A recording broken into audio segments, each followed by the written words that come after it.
Hey guys, how's it going? So, it's finally time for us to go ahead and try and fight the third IS3 ending. I know that it is some version of the Ishar'mla slash Skalter fight. I haven't actually seen anything on the fight, but I know I mentioned it from like both of the other two IS3 streams he did, but I knew from like months ago when IS3 was talked about on the CN server that one of the bosses had to be a version of like Skalter and Ishar'mla. So I'm sure it's going to be a pretty tough fight. Overall, I still feel like IS3 is probably a little bit easier at base difficulty than IS2 is. Which is strange because it feels like so many of the artifacts are nerfed. There is definitely not Chalice. I've been grinding this mode a lot. But in all seriousness, I've beaten on just regular Surging Waves the first boss and the second boss with every single squad. And I have lost, I think, once to the last night. I've not lost to the first boss yet. And even with bad runs, it feels like it's not super bad. There are some like run ending things that can happen, like the I don't think they're curses, but like the infections that you can get. For example, if your Texas altar is frozen for 15 seconds on deployment, you're in a pretty bad pickle. There's also not like, for example, Chalice from this investment system. It's this one, which is basically like, I think it's 2 SP recovery upon damaging an enemy, which is crazy because with like Hand of Diffusion and this, you can get a passenger that even just one could perma spam S3, but you can literally just spam it over and over and over because every enemy is Seaborn. But I don't know, it's just weird. Like guards also feel weaker, casters feel weaker to me just in general in this mode. But specialists, and it might just be because of Texas Altar, specialists and snipers feel a little bit better. We'll have to see. It's a little bit harder because I don't know what I'm really walking into, because in Phantom and Crimson Solitaire, for example, if you're going into, I think the poster child of it would be the third ending. If you don't have like a global damage operator or a fast redeploy operator, you're not beating the mouthpiece. But I would say that's probably the only like super specific ending. You do need like a better solution for like the puppets, for Lucian and such. But I don't think it's usually too bad. So let's just hop into it. After that, we'll probably go into higher levels of Surging Waves. I have seen a few people talk about like how they've already beaten Surging Waves. I believe it goes up to 15, which is nuts. I was looking through the difficulties though, just online, and it looks like it gets kind of crazy. Like I know eventually it increases like 1 hope cost to all operators, which is obnoxious. That being said though, I've still really felt like the strongest base squad is still probably people-oriented squad. In the past, I thought it was always tactical assault, but the fact that it's not guaranteed makes it a lot less reliable. We'll just hop into it. Ooh, we got the 2 hope start. That's really nice. And I've actually really been enjoying doing Azure Heart's Desires. I went through a phase like this with IS2 as well, but I genuinely do think this tends to be like a really strong start unless you get completely messed over. And this isn't looking too bad actually. Let's take the free haze. And then what we'll probably do is, it's tough because I like starting out with Texas Altar a lot, but I don't want her to be my only block for the first couple fights. I think that could actually go dangerously. So when I get this, I usually start with Spectre the Enchained. Probably start out with, my go-to healers have been Perfumer and Telopsis. I've actually really enjoyed Perfumer just because of the regen talent. I think that ability to keep the rest of your units alive, especially, like I've been using Mudrock and Penance a lot, super helpful. I don't know if we'll go for the emergency ops.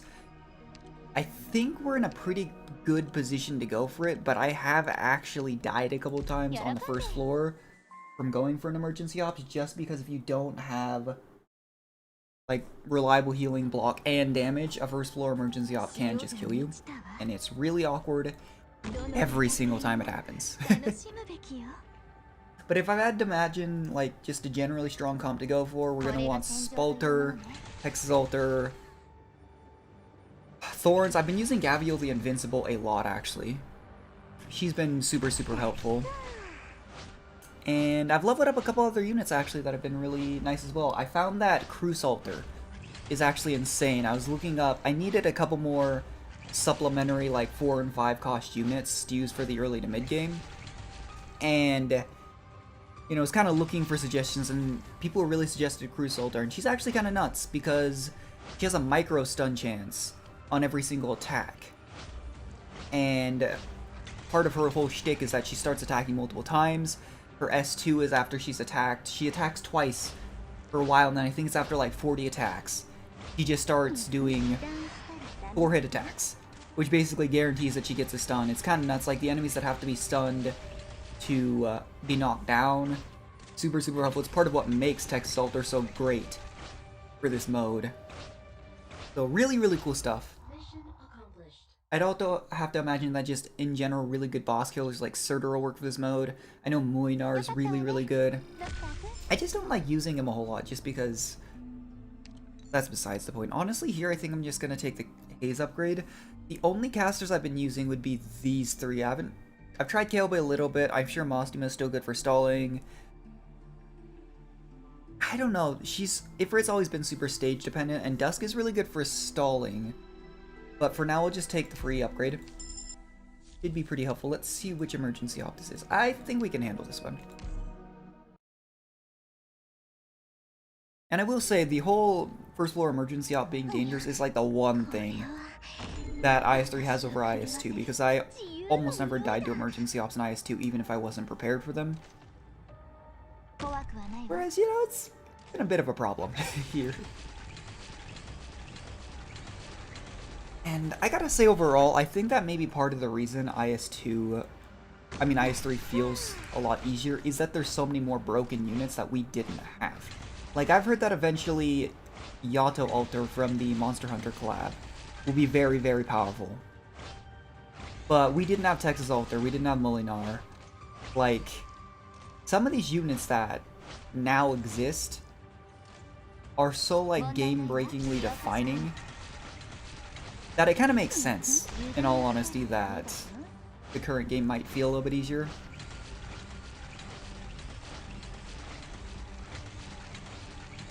We'll have to see.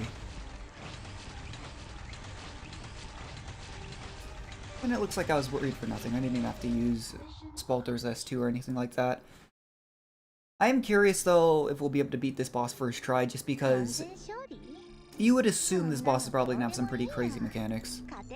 That's nice before the first boss. I'm actually gonna go ahead and take Scotty the Corrupting Heart. Well, I think there are some effects that you can get that really hurt healing.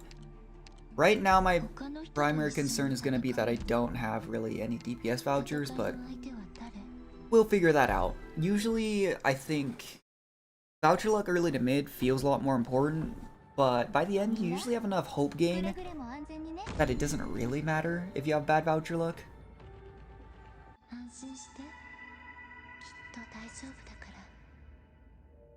Let's see though.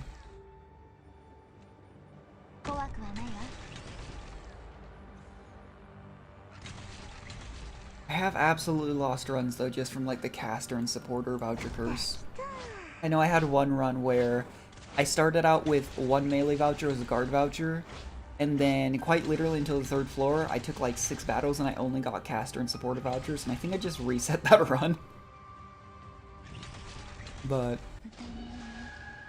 overall, like, we will try to save one key, because you can get the Wander into Wonderland node, which gives you an extra floor, and that's part of it too, even without taking Research Squad, and this occasionally happened, but I don't know if there will be a 6th floor.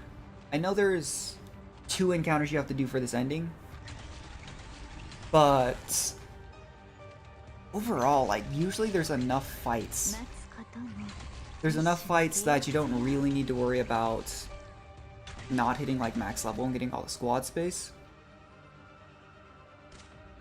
But if we could do, like, if there are 6 floors to this ending, like I'm assuming there might be, and we can do the Wander into Wonderland little side floor, we have the potential to have a lot of hope gain, a lot of collectibles, become very, very powerful. This is part of why I think the people-oriented squad is so helpful, is you can get so many early 6 costs that you don't necessarily need to worry about economy. Like, defenders are a good example as well. I have really powerful defenders. My Eunectus isn't E2 yet, but I have Horn, Penance, Mudrock, Soraya, and then even Hoshiguma, Blumshine. Like, I don't think there's really any 6 cost defender here that isn't pretty useful. I don't have like any 4 or 5-star defenders leveled up. I've thought about leveling up Neuro or Aurora. I'm considering taking Penance here, and I'm considering saving my Hope. I think I'm going to save my Hope here. I don't know if you can get the first... I've seen it so many times and just passed up on it off stream, but... Let's see what's... That should actually be pretty good. I haven't had a chance to try Hand of Purification too much, but... If this is the case, I still haven't raised my Lumen, which... I've actually been thinking a lot during the night fight that Lumen would have been pretty good. It's just expensive. I'm running out of resources. My LMD is running out because I've actually like E2'd a ton of units recently. Excuse me. But I have a whole list of units marked that I've been meaning to raise. I recently E2'd these two. I E2'd... Crew Skalter like I was talking about. It's just, there's so many good units to raise in this game that I have like an entire list. Like I knew RNA's good for IS3. I know Elysium's good to raise. Pure Stream's good for IS3. Ethan's good for that. Vigil actually, I'd heard that Vigil was considered really, really weak. He's an interesting unit. I got a chance with the temporary recruitment to try him, and I thought it was pretty fun. Got Lumen here. Like there's so many units that I need to raise that I just don't have the resources for. I'm running out of LMD. But that's besides the point. Let's see, promote a Vanguard unit. I have noticed, as nice it is to have Myrtle, she doesn't feel necessarily as necessary just because there's not as many stages where it feels like you just get hard bum rushed, like you did in IS3. I'm sure it would still be really nice. I'm hoping to get a Blessing. I guess I could have spent a die roll to reroll. But right now, I don't think we can do this one. This is one of the stages I think you almost have to have 2 blockers. Although we do have Cardigan now, I didn't. I already forgot about that. Right now we're hoping to see probably Guard Voucher for Thor and Specialist Voucher for Texas Alter. The other nice thing about People-Oriented Squad is you do get... Ooh, I can't do that immediately because of this. You do get an immediate...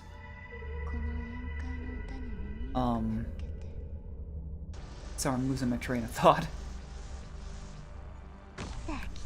You get to use safe houses twice. That's what I was thinking of. Which ends up being really, really powerful because usually at base it's either a promotion voucher, it's squad space, or it's hope. You can almost always guarantee that you get at least one of those 3 things. Super, super powerful with this squad in particular. I have wondered if this squad would have felt as good in IS3 just because of how like OP guards were in IS3 that you could have just done Vanguard Guard squad and, you know, gotten away with pretty much whatever you wanted to do. I will say this whole bard damage thing, I've only tried once or twice, and it's reasonably good with Skalter. I mean, she is the best / highest damage dealing bard in the game. But we have a pretty strong start right now, in all honesty. Feeling pretty confident as long as we, again, don't get terrible voucher luck. Part of the thing with IS3, I feel like, is at some point it just becomes throwing your head against the wall over and over until eventually you get good luck. Happened in IS2 as well. Eventually you will get that Chalice run. Oh, nice. And we got the Texas Alter.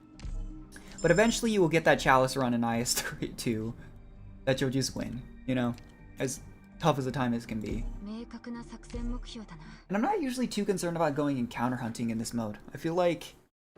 I don't know if they upped the rate compared to the previous mode, but it's actually been a lot less common comparatively that I have runs where I just don't have the encounters I need to finish the run. And that was a huge issue I ran into actually for IS2. So much of the time, even when I get, like it felt like once you got the first ending encounter for, and most of those endings did have multiple encounters you needed. But it felt like once you got, say, like the gain 1 hope, lose 1 hope encounter, and you got that first part, you were gonna get the other big sad lock encounters, as long as you stuck 2 encounters. So, that being said, knowing that there's only 2 encounters you have to go for this ending feels a lot better. It's because I got really tired of the encounter RNG for some endings.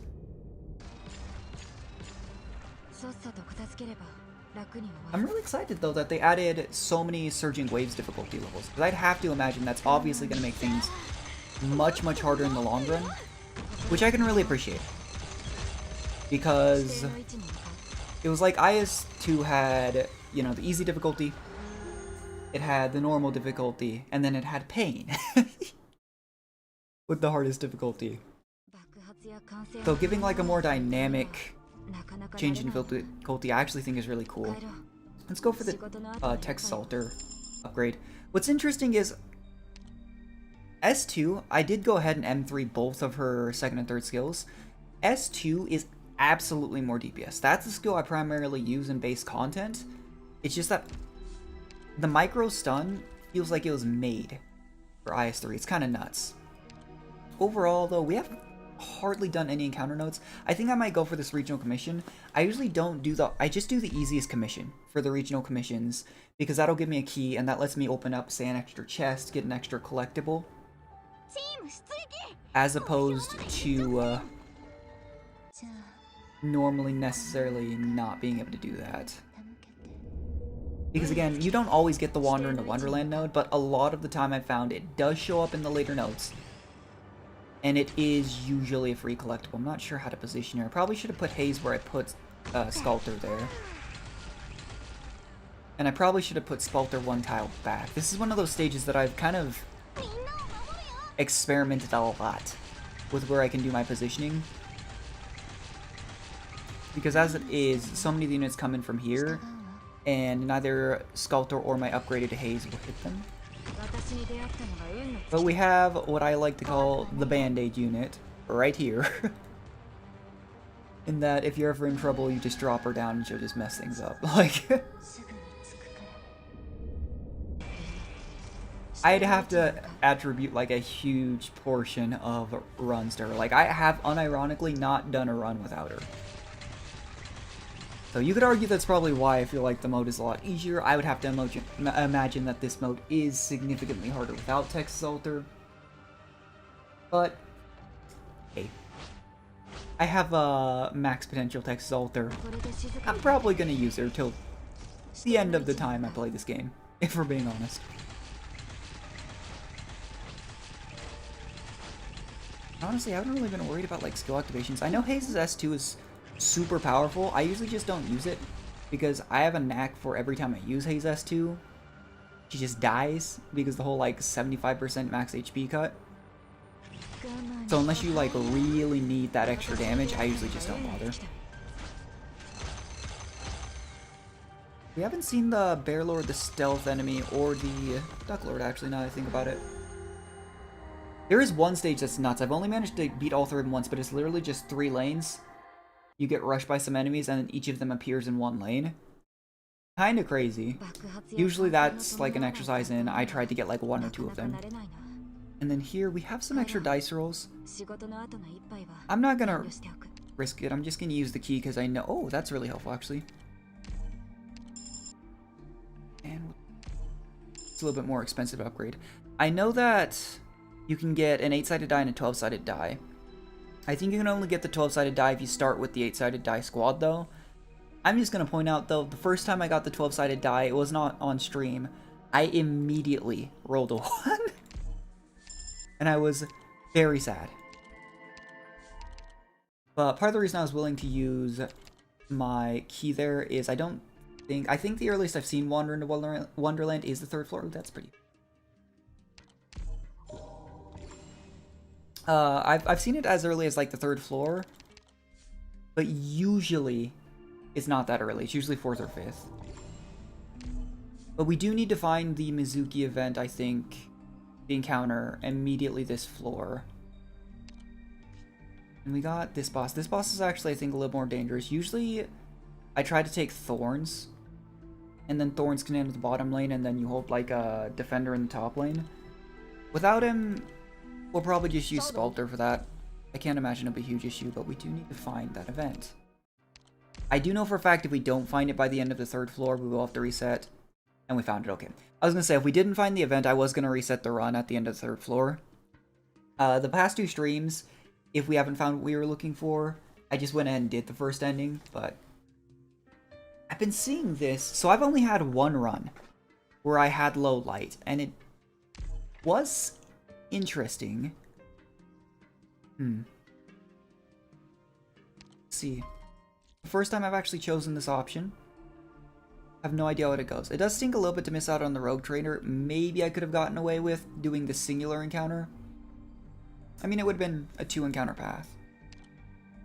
But we'll see. And I do like that they've added this whole being able to switch between paths with a key, because it makes for some like really cool things. I think you could argue it lowers the difficulty, but I really like that being an option.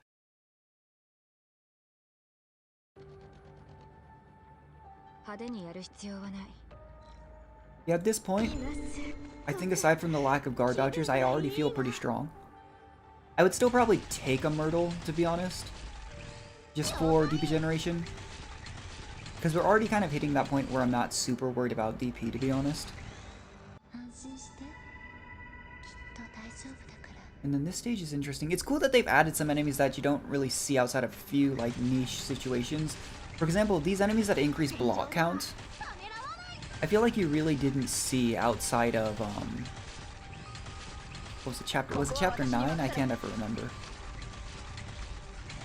There's one specific story chapter where like the entire gimmick was that you get just this massive like bomb that would appear after so much time, that would appear on the enemy, the ally, sorry, with the most block.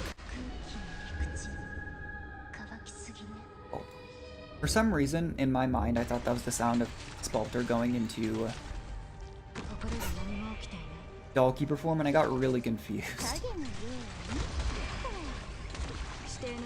Yeah, Texas Alter just, even without S2, he just looks at something and it dies until like the very end. We actually got pretty lucky, I would say, to get Miss Christine's petting ticket. That's one of those things that alongside the Hope Squad, it just kind of erases early Hope cost, because then we just get all of our upgrades for free. We can focus on just fleshing out our squad. Like, with our current squad right now, I do think we'd be able to handle almost everything without any issues. And so we can just focus on getting, you know, our endgame team. And again, even though I don't know what exactly the boss we're going for entails, I can't imagine it'll be too bad. If we end up with like an upgraded Skalter, upgraded Texas Alter, Spalter. Ideally though, I would like to see quite a few guard vouchers here, alongside some safe houses. Because I'd like to get Thorn, Surtur, and Gabriel the Invincible. I think we'd also... Oh, perfect. We'll start out with Thorns. I think Thorns is probably just the most reliable. I've also found that there's just a ton of collectibles that really allow him to ramp up his Destreza really, really fast. I am really tempted to do this, but I feel like it might kill me. I'm going to do it anyways because this is our first run. Oh, nice. True damage. I mean, maybe we could try if we get medic vouchers for Kautsit then. 2 die rolls. That doesn't feel worth it for the enemy we're gonna have to fight later on, but I'll figure that out later. If I'm being 100% honest, but... Oh well.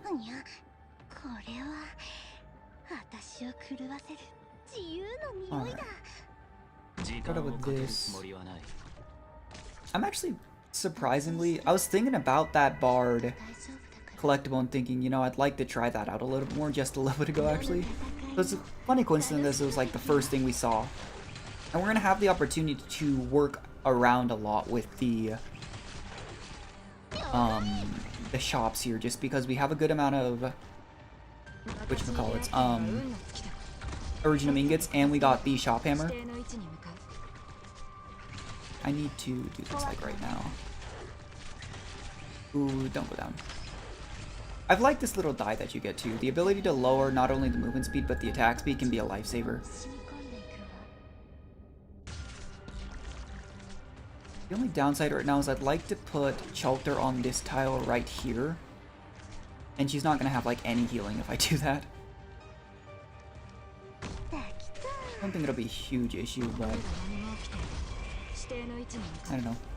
And I gotta say, I kind of like that there's such a heavily themed Seaborn aspect to this event. Because one thing that I kind of disliked actually about IS3 was that it felt a little bit hit or miss with like certain collectibles.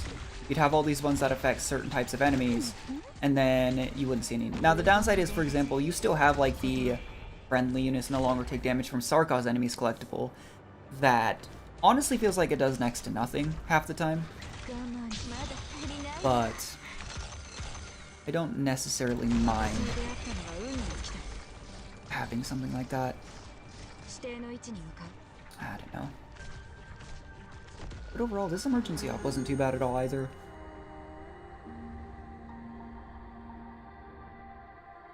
Granted, we are abnormally powerful, I would say, for this early in the run. I think usually it is like the 4th and 5th floor where I really start ramping up in a lot of my IS3 runs. Some extra physical dodge is nice. You can get a blessing that's like super nuts. It gives everyone a ton of, it's like 30% I think, physical and arts dodge. There's like one that makes your ranged units absurdly tanky. We haven't rolled a 6 upon entering a new floor yet, but I'm sure we'll be okay.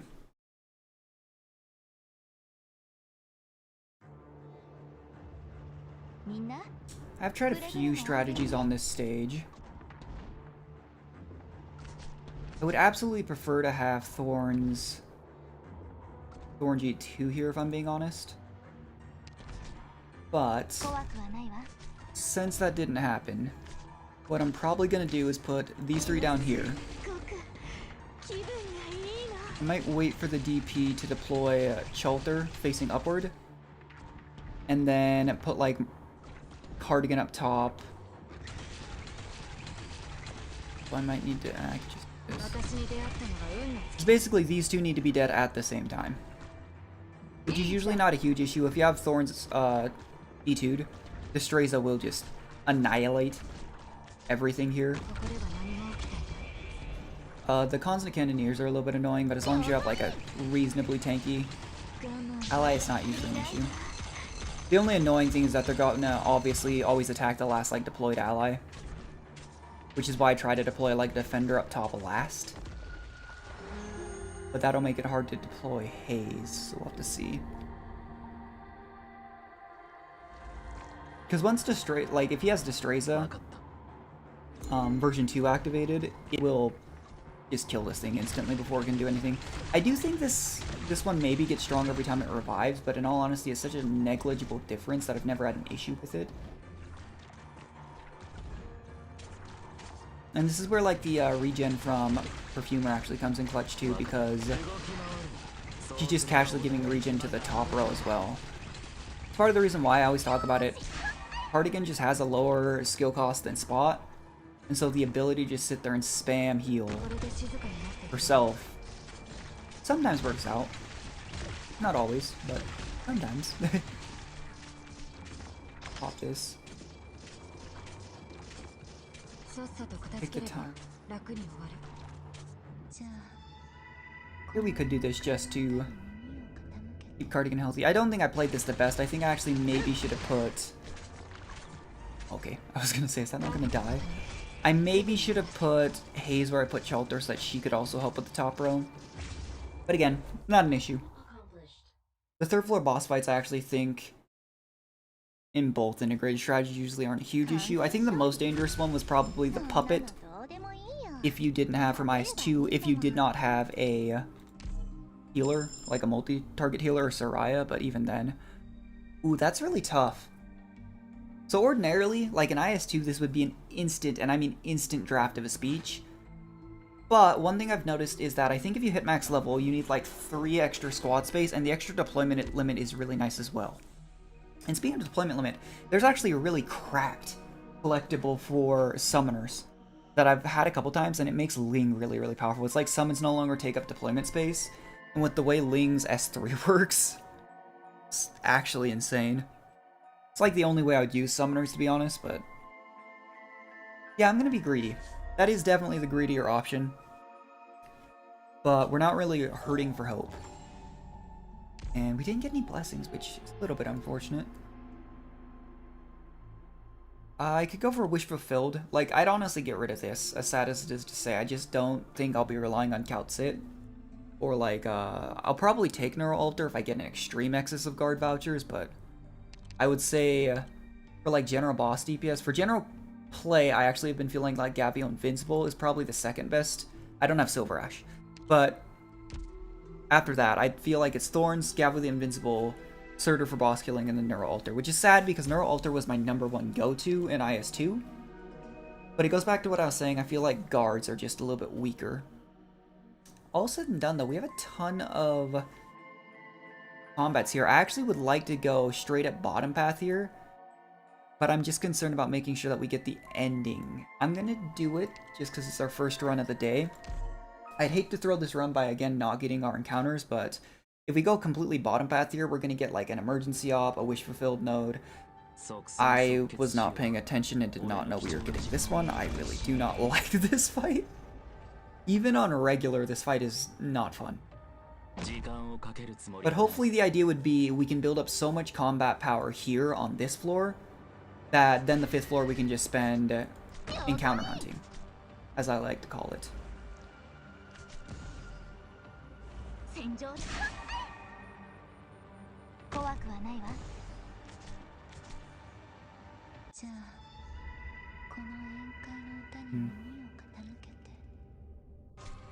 Yeah, this is like one of the very, very few stages in this mode that you just have to deal extremely with nervous impairment. It's not to like the extent that I felt like I needed a mulberry or honeyberry. Enemies are annoying if you don't have, you know, Texas. But it is to the extent that it's extremely irritating. We're in a pretty good spot. I'm really glad we took Pure Gold Expedition, actually. I mean, our deployment limit is exactly, and it was before as well, but our deployment limit is at exactly our squad size limit, which is nice. That being said, you get a little dangerous here, I think.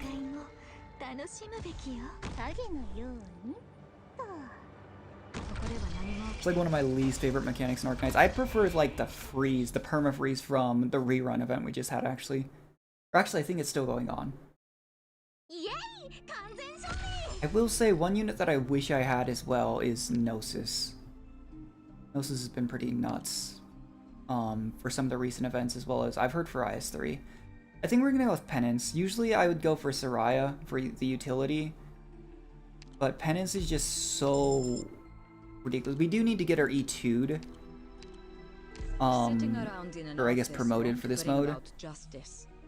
That's one thing I know for a fact. I really like the Ian voice actor for Penance, actually. One of my favorites so far. Oh, we have this. Perfect. Gonna take the key. We didn't get the key. That's actually really awkward. We're gonna take the shield then. And then we still have the hammer. I mean, honestly, at this point, I think you could steal from the shops this time around. But yeah, encounter, shop, 5th floor. I really hope we find a way to get a key, actually. I wouldn't have spent my key. I just feel like 9 times out of 10 from the base contract. It's why I actually took like the easiest commission. It's usually really fast to complete, and then you can usually just get a free key. But we didn't get it there. Which kind of throws a wrench in my plans. If we're being 100% honest. It can be a huge issue, but that is awkward.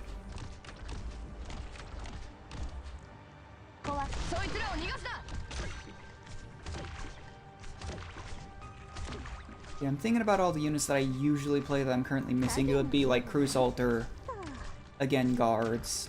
If I took another specialist voucher, maybe I'd take Gladia. Used her a lot, actually.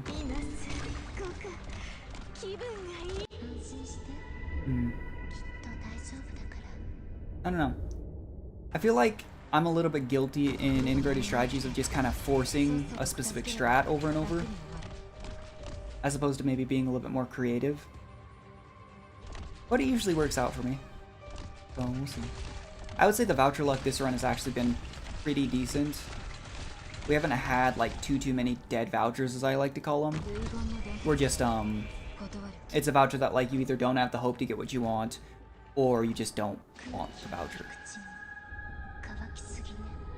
It's always a pretty good feeling.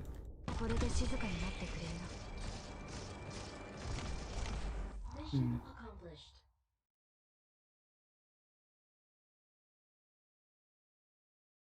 素晴らしく連携の取れた作戦行動であった。諸君、よくやっ Here. た。 Okay, I will be taking a 6-star caster here. So the issue is, I feel like Passenger just so... I like the CC. Golden Glow's definitely insane for the second boss. I have no idea for Skalter. Aya is a generally really powerful caster. The issue I've had with Aya is she costs 80 SP to activate her skill. So we'll probably go with Golden Glow just because the potential global and even just our S2 range I think is going to be more generally useful. And again, without knowing what I'm walking into, I'm going to take the more generally useful units, I'd say. And then just hope that I have the ability to kill the boss.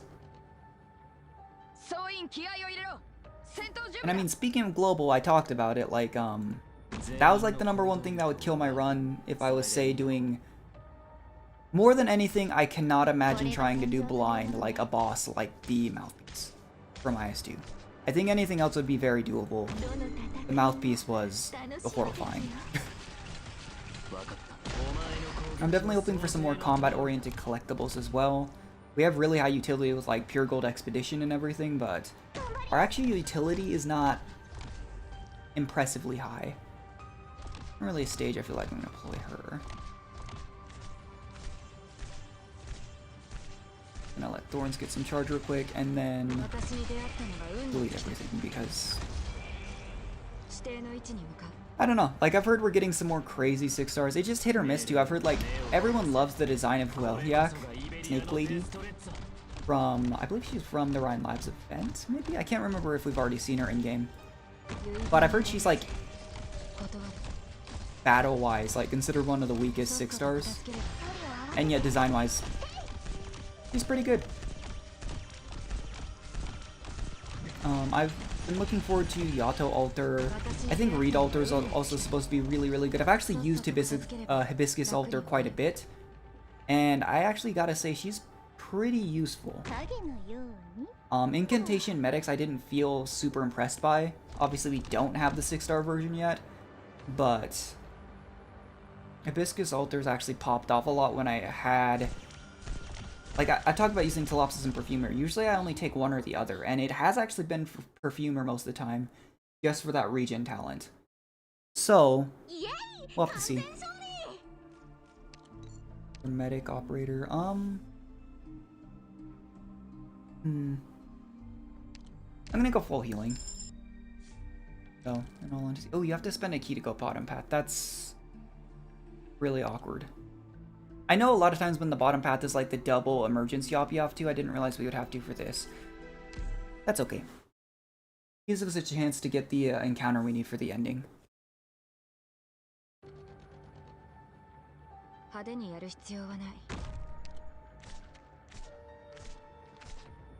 I'm just kicking myself that we don't have a key right now.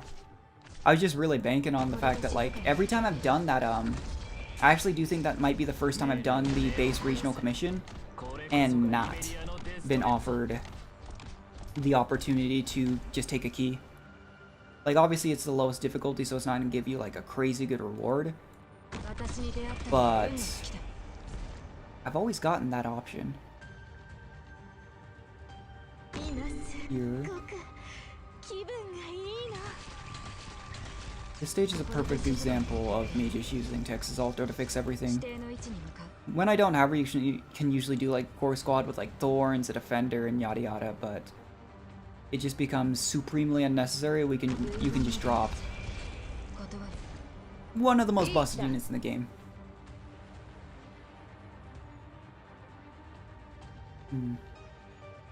I probably should take Muinar if I get another guard voucher now I think about busted units. I don't know, I'm not the biggest fan of using Liberator guards. I'm aware that his damage output on S3 is one of the most, like, broken things ever. But something about Liberator guards is just, it doesn't feel good to me to not have block on a given like carry unit. And I know he gets block once he activates his skill, but this doesn't feel good to me. Pompey now is gonna just blast my units a new one though, I will say. Might let these drones get through to try and give Thorn some extra charge.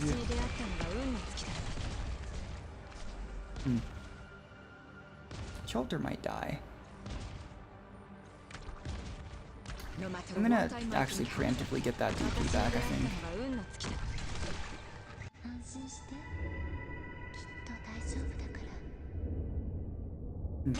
I think there's a stage where you can get 2 Pompeys, actually. I've only fought it like once, and it's actually really scary.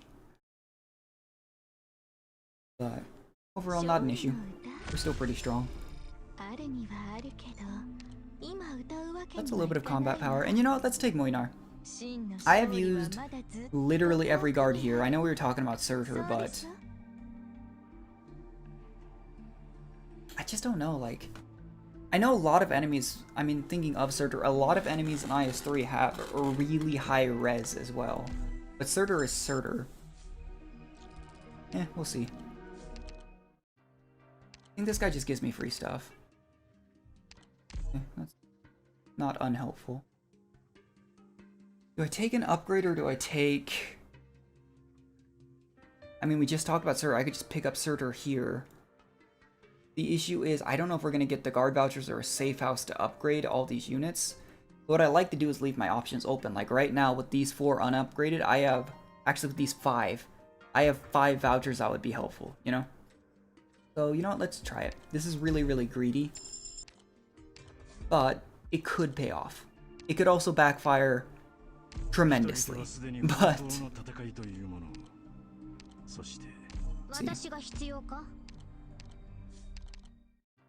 What do we got here? Hand of Diffusion.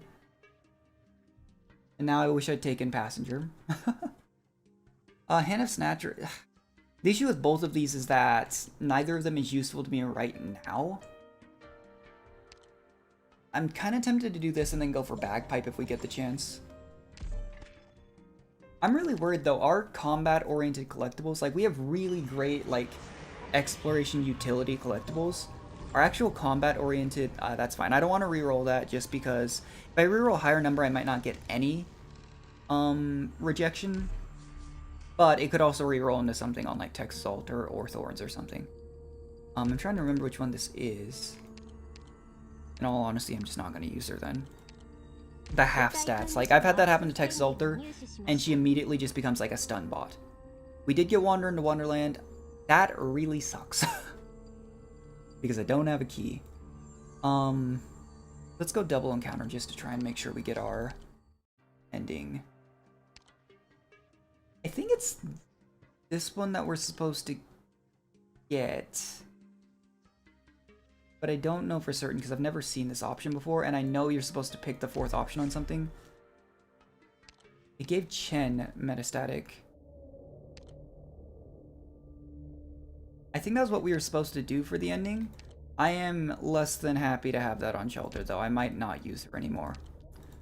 There are units that like half stats, like even if that happens like Texas Altar or a utility operator, they're still useful. Having that happen to an Altar is actually bad. Oh boy. But I am pretty sure that's what we needed to do. If it wasn't and we... I guess I could check after this fight to see if the ending boss changed for this floor, but I swear there's supposed to be a 6th floor for this ending, I thought. Like I was saying, I didn't really want to spoil myself on like what the ending actually was, so I didn't look up anything, but it was important to know, you know, what encounters I needed to look for. But overall, I've actually really enjoyed going into a lot of the IS3 endings blind. At least for the first try. But, metastatic cover. I would have much rather had, like, the frozen reaction or something. I can deal with one of my carry units being frozen for 15 seconds on deployment. Even if it's, like, Thorns and it's someone I want to have effect early, it's doable. That's just real bad. We might get the chance to get rid of the rejection too. That is important to note though, for this ending, that you're guaranteed to have at least one person with the rejection reaction. Not good, but it is important to know. I think it's important then to just have like a super diversified like group of carries then. Which is kind of what we shot for, like I was saying. I mean, 5 of the vouchers I think we can get right now of the 8 will give us an upgrade. I'm gonna wait to deploy everyone else until after Thorns is up. There we go. But, for example, like, will Skalter just die if I... Golden Glow will, and Skalter will. That's, not good. This gavel of justice is waiting. We might leak an... Yeah, we're gonna leak a couple lives here. That hurts me. We, like, leaked... Are we... Oh, are we losing double lives this floor? If so, I probably would have played this stage a little differently. I was being really greedy with my deployment because I was trying to feed Thorns. That hurts a little bit. You do get a pretty high life gain in IS3, I feel like. We're nowhere near close enough to get 30 lives just to tank the boss, though, so... That is also something to keep in mind. Card voucher. Let's upgrade Muinar. Arguably, I think there's a bigger difference between Surtur S3 and maybe Muinar. But he's also just absurd DPS. Yeah, I messed up that fight. This fight usually is bad. This is another one of those stages, though, that I've never let, like, a certain thing happen, and I don't know what'll happen, because there's this guy that'll start tunneling through, and the emergency ops also has one here. I have never let them tunnel all the way through, because I would assume maybe these enemies go top path, and this stage is just supremely easier if you don't let that happen.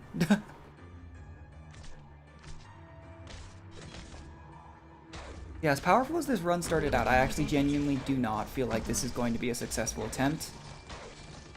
Just because I don't feel strong.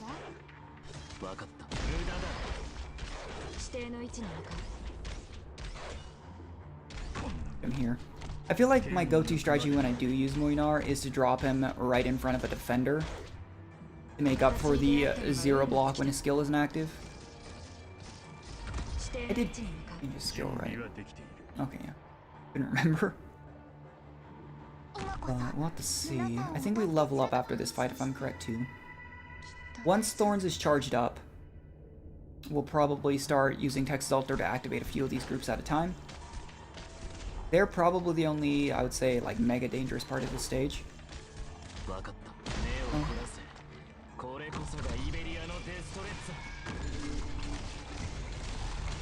Man, I'm really bummed out that that happened to Skalter, though. Oh, you have to do the top one. Muinar still just does so much damage, though. Kinda nuts. His skill's gonna time out, I think, before the this group hits, but I think we'll be okay. I'm even debating just not upgrading Skalter with the next sniper voucher we get and switching to Crew Skalter. Just because their stats are gonna be so heavily downgraded. I just don't know if it's worth it to use her. Which is unfortunate. Sent 2 of these at a time. It's unfortunate, but hey, her damage is hurting.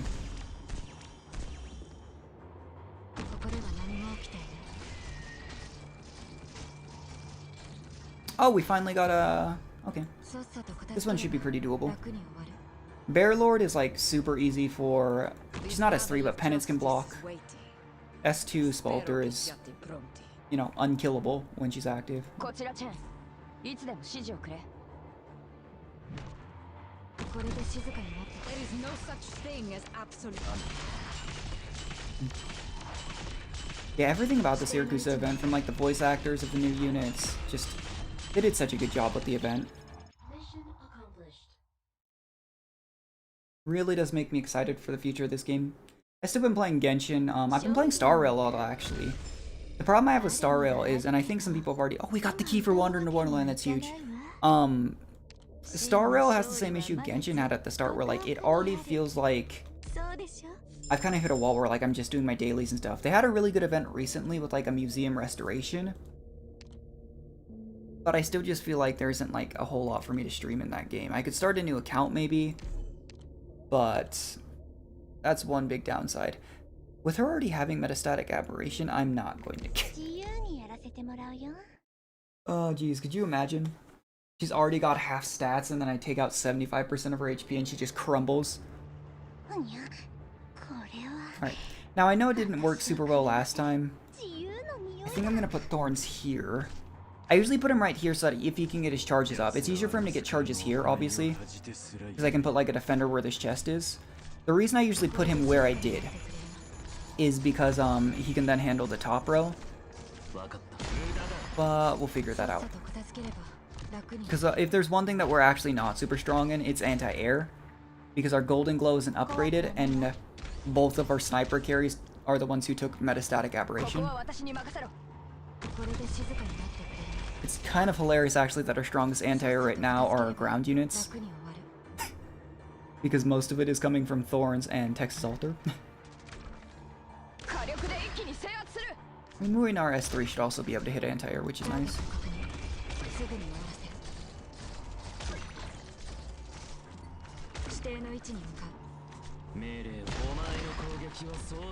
Yeah. If I'm remembering correctly, though, I believe we fight...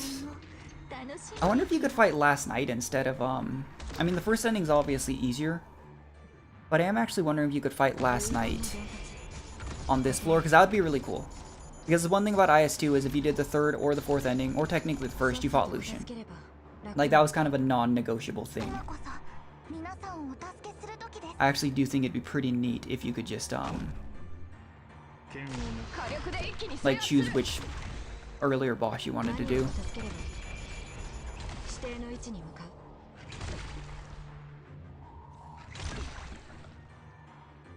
I'm just gonna actually... Sorry, Telopsis. I didn't want him to just take down my core here.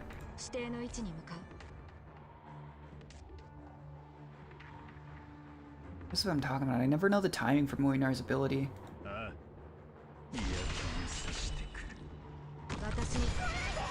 It's like, I have the same issue with Phalanx casters, but it's like Phalanx casters and Liberator guards give you, like, a window where they just sit there.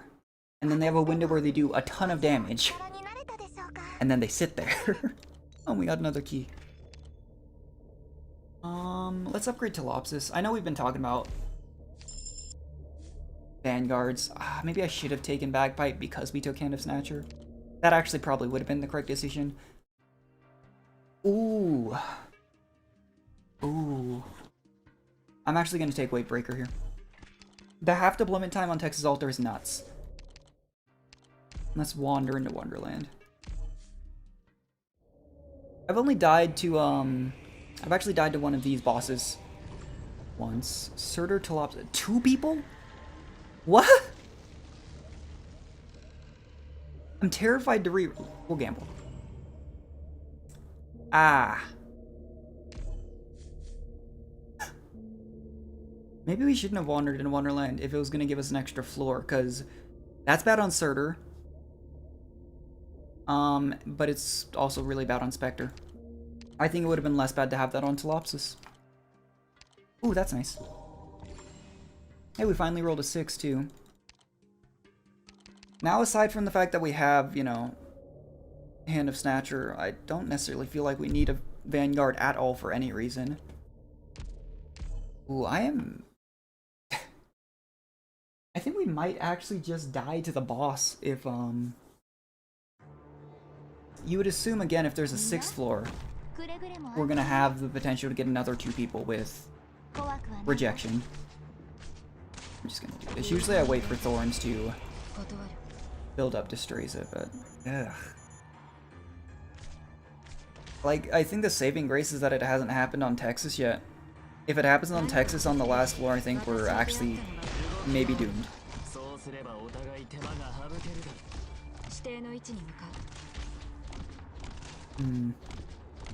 Yeah, that is concerning.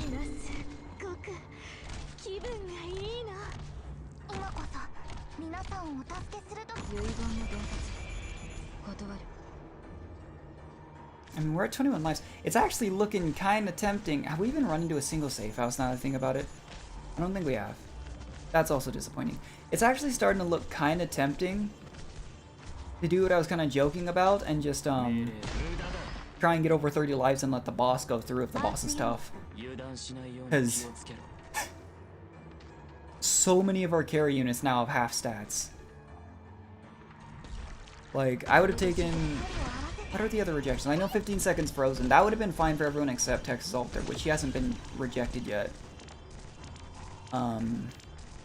There's also the one where if you're missing any HP, you start leaking like HP. That one also would have been less bad. So, we'll have to see how this goes. The sound on some of the Casimir's operator's abilities is so satisfying, though, I gotta say. The swing from Moinar, and then S3 from Neural Alter, it just sounds powerful. Yeah, this might have to be a pray Texas Alter doesn't get rejection, and then spam deploy her since we took the whatchamacallit. It's not called, yeah, I was gonna say it's not called the Sword Lance or whatever it was before.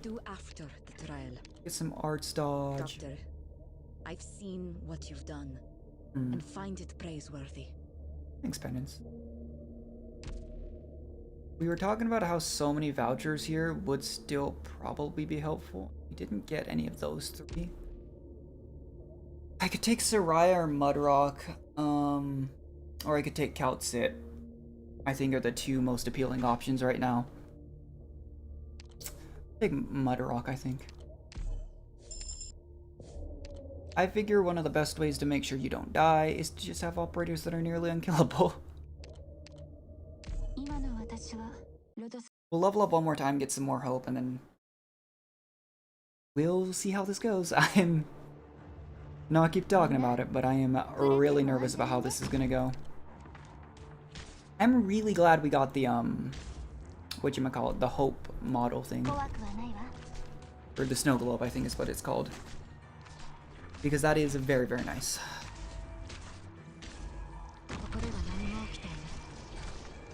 Yeah, at this point I'd take any of my upgrade vouchers. I would take a Vanguard voucher. I will... Oh, do we have the hope to take Bagpipe now? We'll level up one more time and then that's probably would be the last person we go for. Golden Glow upgrade would be helpful.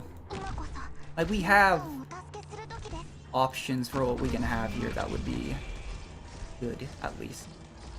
So many times it feels like I'm pigeonholed to a spot where, like, I have, like, one voucher that I can get that would be helpful. And that usually puts you in a situation where you're just not likely to get your upgrades. And you have to take kind of... I call them dead vouchers. I don't know if, like, the community has something to actually name them, but... just a voucher that you can't make any use out of. I mean, it's dangerous. There's so many operators that are meant to be, like, only carries. For example, Surtur is there to kill bosses and, like, nothing else. So her having half stats hurts what she does.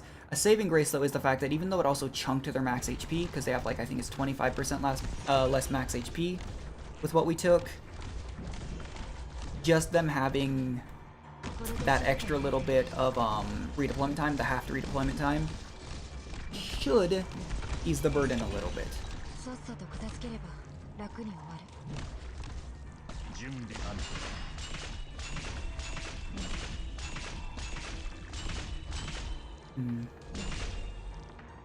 These issues too, like, I guess like the one upside to this rejection is that it's supposed to have their DB cost, but that's not exactly, it wasn't really a concern this particular run. Mission accomplished.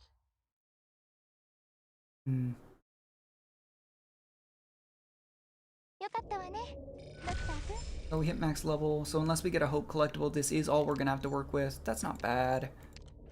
We gotta keep that in mind.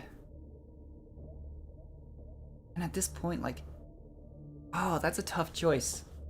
Because Mudrock doesn't have rejection reaction, but if she gets it, she's useless. I'm gonna take a risk here, and I'm gonna go for Twilight. It could be completely unhelpful. Oh, this one isn't too bad. It could be completely unhelpful. But probably better than nothing. I mean, Surtur's still unkillable while our S3 is active.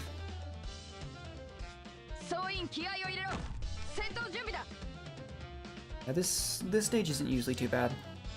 You just kind of, you know, go with the normal strategy. Drop Texas Alter. At the end of the day, you end up with Mudrock's actually a big MVP for this stage. My usual strategy for this is to drop as many units as I can prior to the boss coming out, and then I try to drop Mudrock last, because Mudrock's constant barrier gaining, you could probably use Penance for it, but it's less of like a I completely negate one hit in her instance. But her constantly regenerating shields usually just absorb all this boss's oh wait.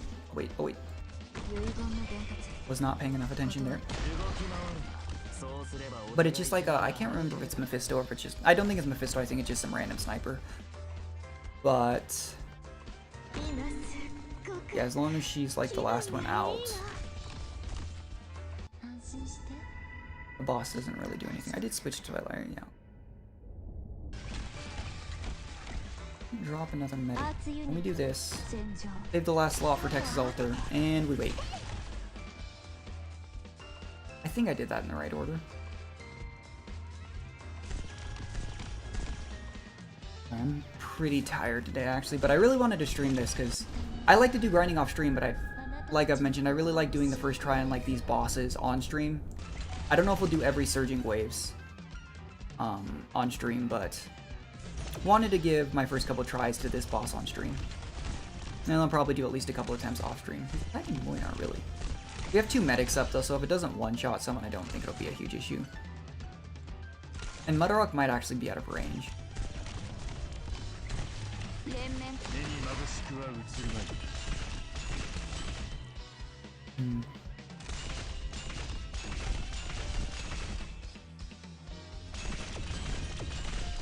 I would say we got a healthy amount of guard vouchers after I was kind of worried about that in the early game. It's just that then, ugh, it just feels bad. I didn't know it would be 2 operators at the end either. That's like a huge issue. Because even with like I use X Module Spectre the Unchained, that's why you use S2.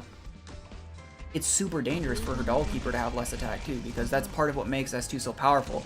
Is she's unkillable, does a crazy amount of damage with the high attack speed when the ability's up, and then when it's down, the Dollkeeper does like 80% of attack, I think. Yeah. Whereas without module, I haven't even looked at her other module. I think without X module though, it's like 30.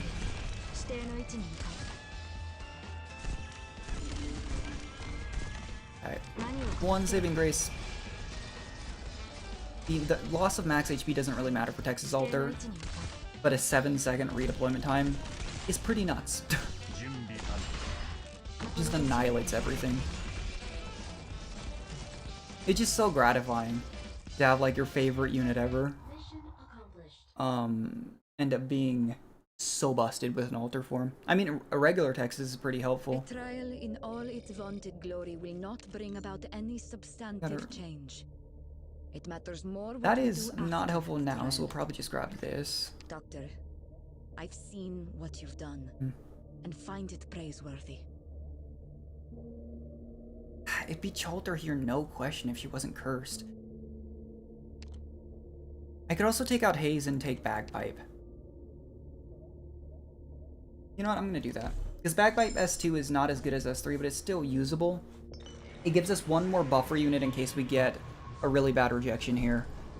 And we'll see. I could go safe house and look for the double promotion. Get rid of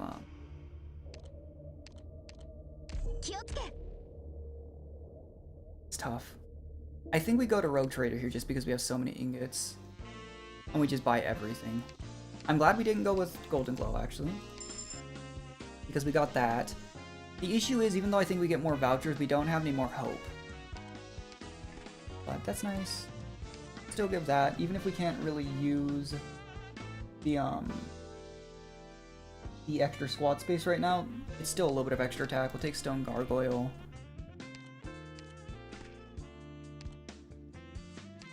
If I had the hope, I would have taken would have considered Suzerain here, actually. I'm actually really grateful we didn't see too many supporter vouchers, just because usually that feels a little bad, but... Let me see. Oh, dang! Now, well, we wouldn't have gotten that if we hadn't gone top path. I'm glad we got that, though. That's, what, 5 attack speed times 9? 45 extra attack speed for every unit. We still have the same first floor. I'm pretty sure there's a 6th floor. Like, I'm like 99% certain. It's just hard without, like, I literally just looked up the wiki page just for, like, what you have to do to get the ending, and then didn't look beyond that. I was aware there wasn't 2 encounters, but I really don't like spoiling myself. I will say the free bagpipe isn't the most useful here. I usually just drop Myrtle right here and then let her do her thing. Did I switch? Yes, I did. Okay. Let's do it. Yeah, okay. I had to read the actual description because I can't remember what the name of Golden Glow S3 is.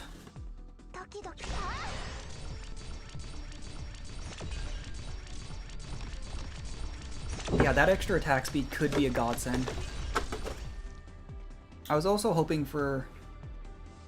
Maybe we'll get an encounter still that'll give back some of the rejection, but I won't hold my breath. I'm trying to think what I want to deploy. Maybe that won't really reach anyone meaningful.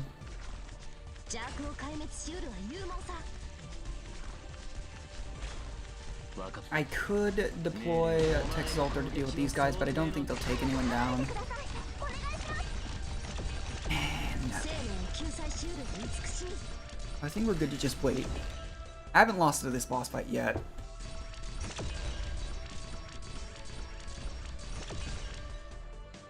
It's good to be familiar with this one because I'm pretty sure at a higher difficulty on Surging Waves, it'll probably be, as boring as it might be, it's like Eden streaking and Isaac is what I'd compare it to. It gets a little boring, but we'll probably just end up shooting for the first ending a bunch of times, because that's the safest thing to do.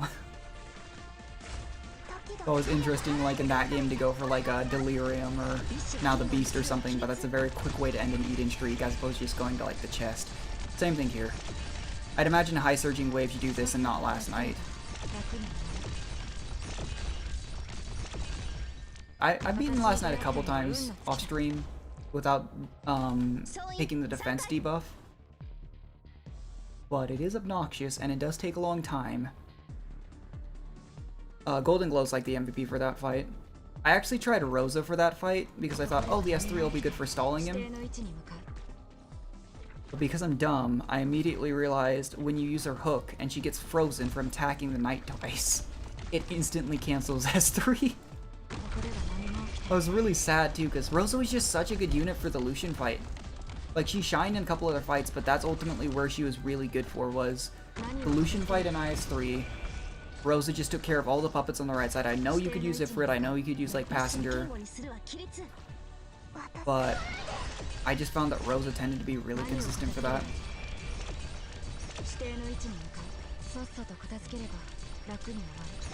Alright, and here's to hoping that I don't see, like, the ending here, because that would mean I messed up. I'm so confused. Because I don't know what I'm doing here. Guard up. Let's see. Okay, yeah, if we get a collectible, we get that. Grab that. I was admittedly hoping for something a little bit better, but 20% HP isn't bad. I still don't know if that applies to bosses. If it does, it's actually really helpful, I'm sure. Green Mountain. I mean, it's fodder for the rejection. Yeah, okay, so we did the right thing. I was actually really worried about that. Perfumer and Scotty the Corrupting Heart. That is fine, I guess. It's... apparently I can't even re-roll it. Oh, you know what? It's probably because we have no light. I did not even think about that. That's probably what it is. Right, what have we got here? Vanguard Operators start with 15 SB. We only have Bagpipe. That's not helpful. That is helpful. That's somewhat helpful. We lose like 5 attack speed for that. It's not a big deal. You know, we have exactly 30 life. I could take the max life points and do exactly what I was kind of joking about. I do think it would probably be wiser to go for upgrade vouchers, though. We finally got a safe house. A little sad we didn't find any. I'm gonna regret it heavily if the boss leaks, but the amount of power we have, because those are... that's 2 upgrades on 2 units that didn't get the rejection. Right now, it's on one of our healers, but we have Telopsis as a backup. This one sucks. This one I can't imagine it'll be... it's not good, but it's not a huge issue, because you have to consider S2 give some of her stats to everyone else once it's active, which is unfortunate. But it's not on Muinar, not on Thorns, not on either of the Juggernaut. The Juggernauts would have been really bad too. They'd have just been useless instantly. We got Water and Fire Union. This footage is weird. And the reason I say that is I have lost lives a couple times to this stage. I wonder if it's the same thing as IS2 where this could have been an emergency ops, just kind of RNG if not. But these spiders up here move a lot faster than I thought they would. And I've leaked lives because of it just because I wasn't expecting it.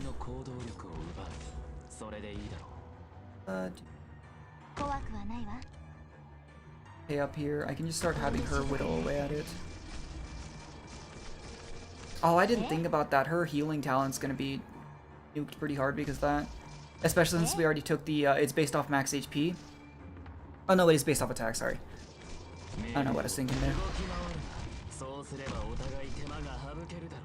What we do then is, I don't know if it's worth it to drop Telopsis just for, Backpipe up here, but there's just a ton of those bugs that show up. It might have been better to drop, just Mudrock up here and let her shields take care of it. In fact, I'm considering doing that anyways, actually. It was more just the fact that we have a free Bagpipe. I kind of went for that. One downside to using Penance is Penance functions much better if you have something like, I think it's called Captain Morgan's Wine, or one of the offensive defensive recovery thingamajigs. Just because that makes it so that, oh, she might die to an exploding bug. I didn't think. It's just a little bit easier to function because then she actually passively does build up her skill. But it's still probably fine.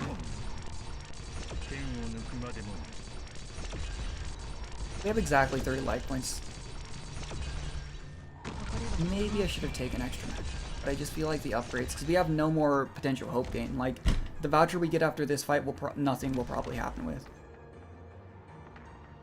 I didn't anticipate that being an issue, actually, but it's another good thing that we have the people-oriented squad, because that's one less thing to worry about.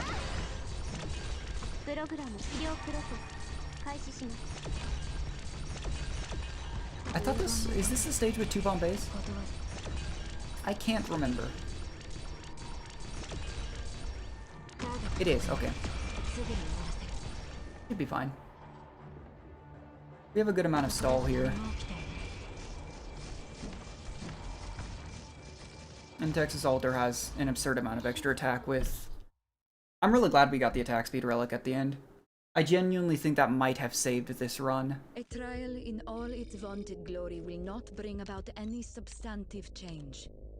It matters more what we do after the trial. Doctor. Take Myrtle. I'm not going to use her, but we can take her. Alright, so let's look at this stage. It is Scotty. I was 99% certain it was. Not too many enemy types. That's interesting.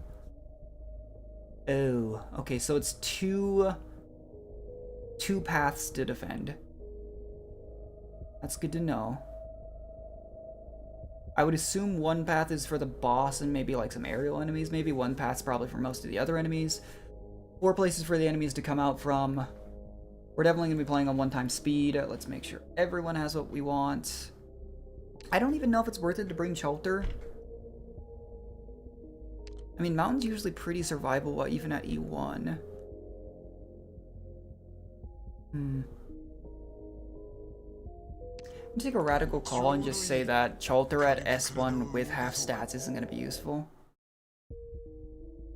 Try this.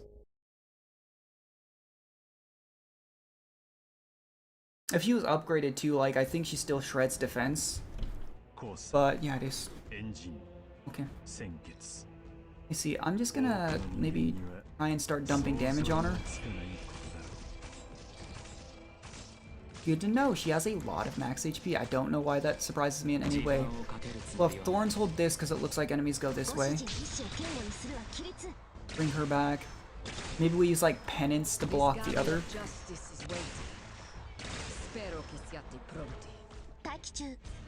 Pull her back. The only downside is we don't have, like, passive DP generation. Excuse me? Oh! Oh, I'm so sorry. Oh, and she's destroying penance. We'll have to get that regen up for, but it's not gonna be too much because she's nerfed. I am...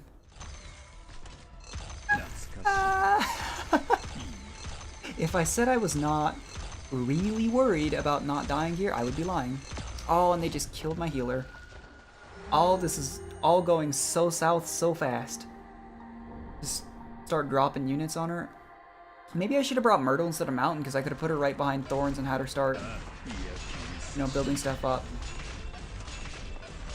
Go, Mr. Swing Swing. Is there a second phase? Oh! Oh, that wasn't so bad. It was scary, but that wasn't so bad. I was worried for nothing. Go figure.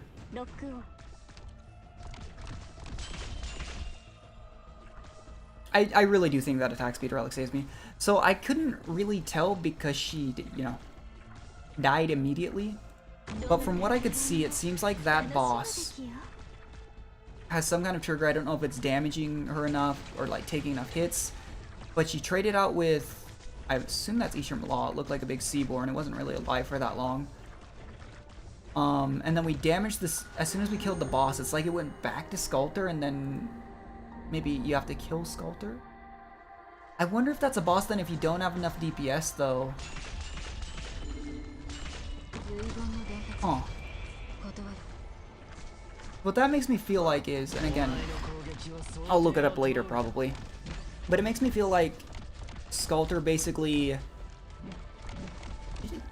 like she was really doing anything too. Like when I dropped Bagpipe and Hex's Altar here and she moved in, it didn't look like she was doing too much damage in Skalter form. Maybe it's like every so often she transforms into the Seaborn, and then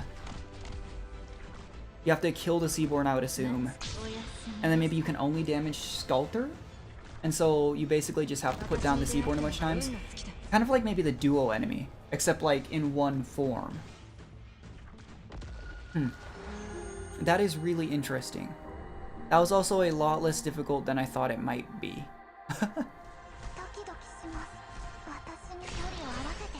Like, she folded like a piece of paper as soon as Muinar got to her. I mean, I knew his damage was kind of nuts, but I would have to imagine that was largely Muinar and not, like, hardly at all Surtur, because Texas Altar plus Bagpipe S3 wasn't doing a whole lot. And then, like, nerfed half-stat Spectre didn't do a whole lot. Half-stat Surtur, I can't imagine does a whole lot. I'm curious to see how much res they have, because the last night it felt like Art's damage was pretty effective against, but the last night it also felt like you just dumped every bit of DPS. Like, that's one thing that's interesting about the IS3 bosses. It feels like the first boss, yes, you need anti-air. It's like why Texas Altar is so good is it knocks her down, right? But it kind of feels like every other boss, like last night, you just throw as many carries as you can at the wall and hope, you know, eventually take him down. But anyway, let's read this. We read the other endings, I might as well. So since the birth of the New World, this was the first conflict between the Firstborn. Mizuki became the consciousness the creeping branch had lost, and used this new power to challenge the corrupting heart. And I will say, I don't think this ending is canon. I'm pretty sure I did see that the first ending was canon, because that's when, what's her name? Highmore joins, Rose Island. We many awaited the outcome of this conflict. Ishar'mla is defeated. This almost feels like a bad end. I thought that, like, Scotty the Corrupting Heart in general was meant to be like a bad end where Scotty lost to Ishar'mla. But I'm not, like, the most versed in the lore. Do enjoy it, though. He loses his Firstborn status and becomes yet another nameless entity within We Many. Oh, interesting. Mizuki has emerged victorious, yet he feels no joy at this victory. Right before his eyes, another Firstborn teeters on the brink of madness. The Seaborn really do feel like it's just like an endless issue. Another one will always rise up. The treacherous ruse of the Bishops of the Deep has been brought to light. They would drive the primordial life spring, the source of the profound silence, to madness and thus induce the awakening of the corrupting heart within Scotty. Once the two firstborn fused, it would trigger a mass extinction level silence. Oh! Ushering in the destruction of Aegir, and the era of the Seaborn long desired by the bishops. This firstborn is not like Ishar'mla. It is the symbol of the Seaborn's survival, the bioenrichment of microorganisms. It is one with the ocean, and there's no way to defeat it unless the ocean dries up. Unless the ocean turns blood red and the silence's arrival is imminent. Even should the Lifespring's madness be quelled, even if we many is given a leader, none of that would halt the drive to survive and evolve ingrained into their genes. Of course, Mizuki is able to keep we many from the land, but with the awakening of the Seaborn's instincts and we many's consciousness, his control will eventually collapse. Almost like a tragic hero. I'm trying to think of an example, but one doomed to keep up this duty until he's not able to anymore. After a decade, or perhaps a generation, even he cannot say for sure. All he can do is uphold the agreement with the Doctor until both his ego and humanity complete their retreat. At least, the Doctor and friends must be protected from Seaborn encroachment for however much time remains. The tide is about to rise, and Mizuki has no other choice. Oh. He steps into the ocean. His body undergoes metamorphosis as he takes the same form as the Lifespring so that he may soothe the madness of his kin. From bright crimson diffuses deep cerulean. That makes sense why it's the cerulean arbor. And Mizuki's human form gradually disappears. At the final moment, he turns his head to gaze back toward the land, a person's figure reflected in his eyes. Probably the Doctor. In the next moment, the tide surges. And that's why it's called Surging Tides difficulty, geez. Thus receives Mizuki's image, never to be seen again. Cerulean blots out crimson, and the firstborn's madness is soothed. The Seaborn and Sea Terror swim towards the ocean's depths, leaving the land to its original inhabitants. Humanity cheers, celebrating this historic change. But what they do not know is, everything comes at a price. A pharmaceutical company has forever lost a trusted companion. That is really, really sad. I'm glad that's not the canon ending, but that's really, really sad. It makes sense now why I mentioned, I think in my first stream for IS3, before I did play, I watched Nami, the designer for Golden Glow and Mizuki, play a good few of these stages, and it made sense why she talked about how Mizuki was a hero, is she obviously would have known probably way back then that this would be the third ending. That is really, really sad though. And now that I think about it, probably the reason why we got double we were getting double rejections. I didn't even think about this because I hadn't done a low light except for one time where I started with 1 HP for some reason. I can't remember why. That's probably why is once you hit low enough light, you get 2 rejections at the start of the floor, and it probably requires a higher roll maybe to be immune from it. Because in a lot of my basic runs, I just sit at 100 or 90 plus light the entire time, and usually have no rejection. That's why it's important to do stages perfect in this mode, because those rejections can be so debilitating. They can just instantly end a run if you get the wrong one. I mean, you could see it basically made my Skalter and my Surtur and my Skalter next to useless and kind of changed the direction I had to take. Yeah. Page, Skalter, Surtur, Spectre, Alter, Perfumer, Skalter.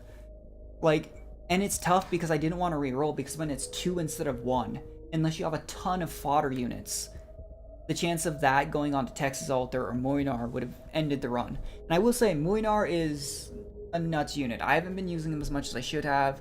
I know he's considered the strongest unit in the game, even over Texas Alter. His damage is nuts. That was a perfect example. Yes, he had an attack speed. He does so well with so many relics, because the attack speed relic gives him that window where during that window where his S3 is up, he's doing that many more attacks. The same thing with Golden Glow S3. When you have a ton of attack speed, Golden Glow and those drones, the way they rack up damage, destroy enemies. But there's no way to guarantee. I really do think that we probably, I think maybe we might have been okay, but honestly, the attack speed relic probably bailed us out pretty hard. The 1/6 was nice. This is the one thing that makes the 12-sided dice nuts, is you can start with an 8-sided die. If you get the Duck Lord's statue thing that upgrades your dice, you can end up with a 12-sided die and then anything 6 or higher, so you have an over 50% chance to get an extra gift or a blessing. We didn't get a single blessing at the end of a run, at the end of a stage, because we didn't roll a 6 at the end of a stage. But some of those blessings are also insane. King's Crown. Because you can get, like, there's one that just the next fight gives you 70 command XP. If you get that early, you instantly are powerful and can do whatever you want, you know? Like, there's some other examples. I'm trying to think, like, there's one that, I think I mentioned it, there's one that makes your ranged units, I believe, really tanky. It's just super, super useful stuff. And then these are... I was super confused. Part of the reason I was confused was because, again, I'd researched it and knew that there was supposed to be 2 encounters. But it didn't say, like, we got that little... Maybe I'm just dumb. It popped up with that little, like, screen. Like, in the center with an X at the top. But I thought in IS2 it always directly said the adventure will now head towards a different ending. Whereas I think it said something more obscure. But honestly, I am really, really tired. It's why I'm rambling a little bit more this stream. I usually ramble a lot on stream, but in all honesty, it's part of the reason why I'm just dying. So let's see. Witness Price of Peace 3 times. I've actually done everything else for these other 2 endings. One of them was like defeat the knight before he destroys all the barricades for this one. To get that extra little bit of lore. It was not as hard as I thought it would be, actually, to be honest. And then, so just witness this ending 3 times, and then don't allow any operators to retreat. That is interesting because it means you would not really be using Skalter or Texas Alter. With how that went, we just had like an attack speed relic plus Muinar. I still don't understand how the transform mechanic works, but it probably just, it's one of those I joke about it, like it's just throwing your head against the wall over and over. Until you get a god run where you get the rejection on like operators you're not using. Because for example, we put down Perfumer to try and get that extra healing. But from what I understand as well, you get 1 rejection per run, and then everyone else who gets rejection gets that same rejection. So we might not get half stats if I did it again. That being said though, since we got it first try, I mean we've beaten now all 3 endings first try. We're going to try and do a couple extra surging waves. I've actually been looking at the metal set. I have the entirety of Phantom Crimson Solitaire, or whatever it is. And I've done most of these. They weren't super hard, like, it was, let's see, so complete 200 nodes, that's just time. 2 endings, not hard, we did that on stream. Raging Billows, I can't remember what that is. 30 commissions was just time. Recruit 40 operate. Like, a lot of these are just playing for a decent amount of time. 100 collectibles, 4 squads. This one is going to be 3 monthly squads. That's going to be probably the last one we do. Surging Waves for 65 in equal sequence. Like, and then this one was just Wind Temp Battles with Highmore. Highmore is actually a pretty decent unit. I don't know if I'll E2 her just because she's a unit that's basically made for... Like, she serves a very similar purpose to... what's her name?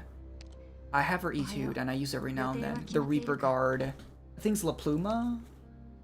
Yeah, it's La Pluma. She serves a very similar purpose, except I think she's arguably a little better because she has a talent specifically for Mizuki and Serula Harbor. I don't know if we're going to get IS4, that'd be neat too. I really enjoy the roguelike. I know it's... Some people don't like it just because it is really, really... It's difficult, you know? If you don't have the right units, like, I cannot imagine doing this mode with nearly as much ease as I have been if I didn't own Texas Alter. But... yeah, I don't know. Like, Surging Waves 2, I think the first one was all enemies are buffed for something. I think it's like 10 res or maybe something like that. The second one is going to be... It said we get a cursed collectible upon entering the 3rd floor. Nothing too crazy, nothing too exciting. I think Mudrock. It's interesting because when Penance came out, a lot of people were joking about how she was going to kill Mudrock or Mudrock was going to make her useless. They serve different purposes. Like, they serve a similar purpose in that they're both like juggernauts. You put them down, they hold a lane. But the difference is that I find Mudrock is a little bit easier to... how do I put it? When I put down Mudrock, I know that she's going to be there for a while. She's not going to die. Because she has... Every time her barrier comes up, passively gets those barriers. Every time they come up, she's going to get a little bit of health back. When she spins, she's going to get a little bit of health back. Gets that little bit of AoE from the spin. I don't usually use her S3 for like any reason. I know she's gonna do her job in that way. With Thorns, Thorns is gonna rack up a ton of barriers and then just AoE everything with... I joke about it being like the Thornmail effect from League of Legends, but that is pretty much what it is. It's a similar, like, insofar as, like, it's lane holding, you know? But it's not to the point, like, I commonly use both of them if I have the DP generation to use them.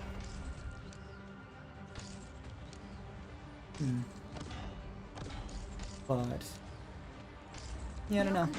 One of the few instances though, where to be fair, like in other cases, some units do kill others. I can't say outside of like maybe in the roguelike Hope Cost why you would ever use Project Red over Texas Alter. You know, stuff like that, but for the most part, I think having more units available to you in a game like this is always helpful. It's just the way like gacha games tend to work with the harder parts of the content. Like in Genshin Impact, for example, normal play, you can do whatever you want. I mean, people beat this game with 3-star only units, you know? Like, it's not required. But it's helpful. Like, I'm sure with God RNG and, like, playing really well, which is beyond me, but with playing well enough, you could probably beat this game mode with just 3 stars. Be nuts, but I think people have done that in IS2. I mean, people have beaten... Oh, I think we just died. Oh. Alright, we're just gonna pretend this run never happened. That was an unfortunate stage to get, because you have so many of those little Sea Drifter dog things, whatever they're called, rushing the point. And this is what I'm talking about like an early fight sometimes just killing you. If you're unlucky, because we had no block except for Mudrock. That's interesting. Take Utage. Probably just take Lava. Yeah, that has happened to me a few times though. And that's the one issue with like the As the Gods Will or whatever the or as luck would have it, whatever this squad is.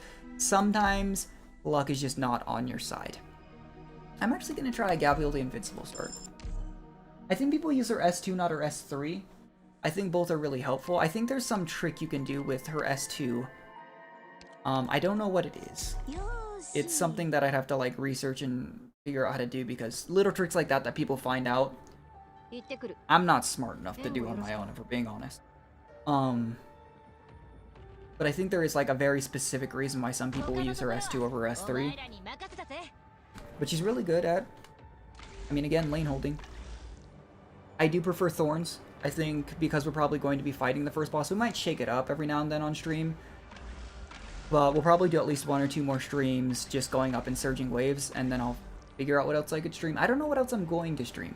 I've been playing a lot of Rainbow Six Siege lately with my friends, but I don't think I would stream that because, A, I don't think my friends are super interested in playing games while I stream. One of those things where, like, I don't know how to put it, like, you can't, like, my friends enjoy being really toxic to randoms. I don't. But, oh, my stuff just, oh, there we go. That scared me, sorry. My, I don't know what it is. So when I use BlueStacks and OBS, every now and then my stuff freezes. For like a couple seconds. And it's crashed streams before, and that scared me real bad, because I was like, oh no. But, anyway, back to what I was saying. My friends enjoy being toxic to randoms, and I really don't enjoy that. And it's one of those things where, like, I'd ask them probably not to do so if I was streaming and we were playing. But R6 is also the type of game that I don't enjoy playing by myself nearly as much. It's the same as, like, Overwatch. I know I did stream Overwatch by myself for a while, but finding something else to stream has been a little tough. Yeah, we might... I want to do at least a couple more runs. Maybe what we'll do is we'll do like a couple surging waves if we can, and then we could try the 3rd ending again.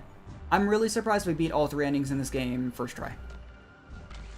I think it goes to show, like, it's definitely, like, part of it is that we have more powerful units in the game. Like, I do not think we have a unit that could have nuked the final boss nearly as fast as Moinar did there, and we didn't have, like, Texas Alter. Those 2 units alone probably would have changed my opinion on IS2 being harder. You know, because I just played IS2 earlier. I had to find janky ways to get rid of, like, I'd imagine I wouldn't even need Rosa for the puppets in the Lucian fight. In fact, we could try it sometime. Like, I wouldn't need to use Rosa to get rid of the puppets on the right side in the Lucian fight if I could just drop Texas Alter S3 and have her do that over and over and over and just kill all of them.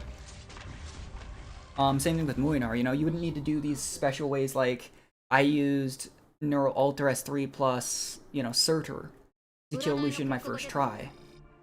You could probably just use Muinar by himself and have a guard behind him, stuff like that. Just interesting to think about. Well, let's try Cruise the King Glint. We didn't get her last time. We actually didn't have, like, any sniper vouchers. I'm not going to take this emergency off because I don't have any healing.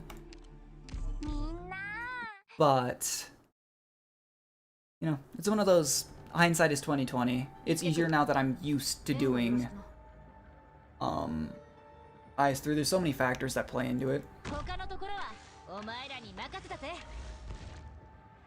But overall, I'm super happy. Like, one thing I really do like is they added this whole dynamic difficulty to it.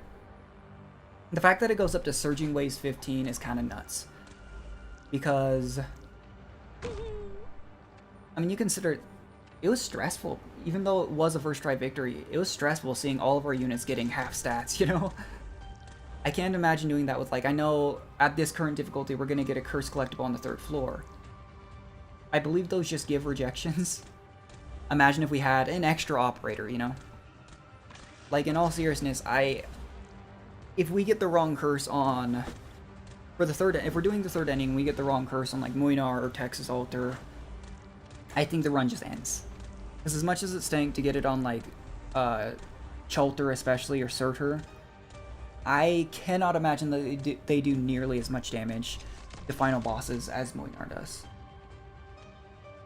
Like, Surtur has been known as the boss killer for forever, but I have really noticed there's a ton of res on enemies in this mode. Which makes sense, I mean...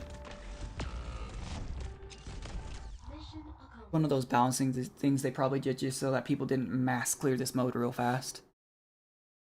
Oh,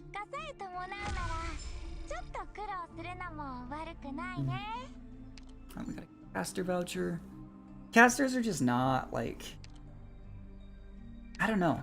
It's tough, because casters and guards are two classes that I feel like do feel weaker. As much as specialists and snipers feel a little bit stronger in IS3, casters and guards to me just don't feel as powerful.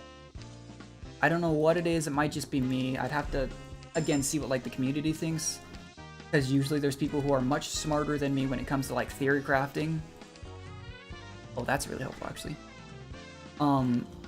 That can figure out, you know, is that just a gut feeling? But, like, Passenger, for example, if you got handed Diffuse in Passenger, the run was over. You won.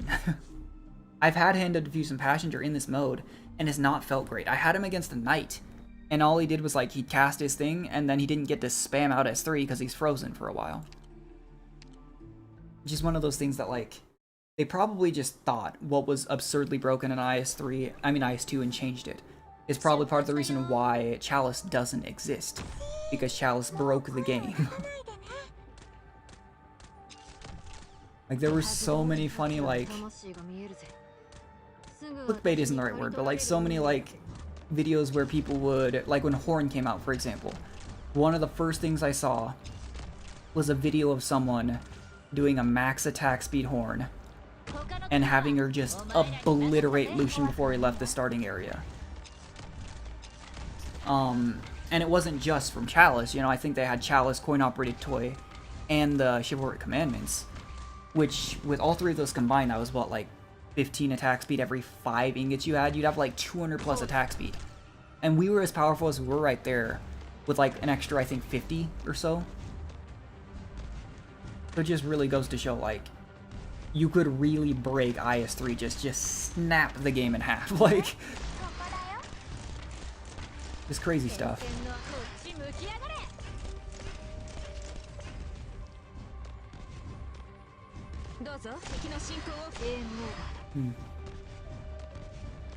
Yeah, we didn't get a chance to use her, but it's this talent right here. Actually, like I was saying, I looked up suggestions for units to help me out with IS3. I did the same thing with IS2, even if it didn't... Yeah, it probably wasn't necessary. And Crew Skalter was like the #1 suggestion people had. It's a little bit cheaper than a 6-star, and that chance to stun is nuts. We'll go ahead and do that. Is not the greatest thing in the world. One thing I really do like though is in IS2, once you had a collectible, for better or worse, you know, it was there. You know, like this would be really good with maybe Flametail, which I could try, but I probably won't. But once you got, say, a collectible that just didn't feel the greatest, it was there. You know, you were stuck with it. You can trade in collectibles in this mode, which makes me super, super happy. Because even if you traded in for something that is also not the most helpful thing in the world, just that ability to do so I think is really cool.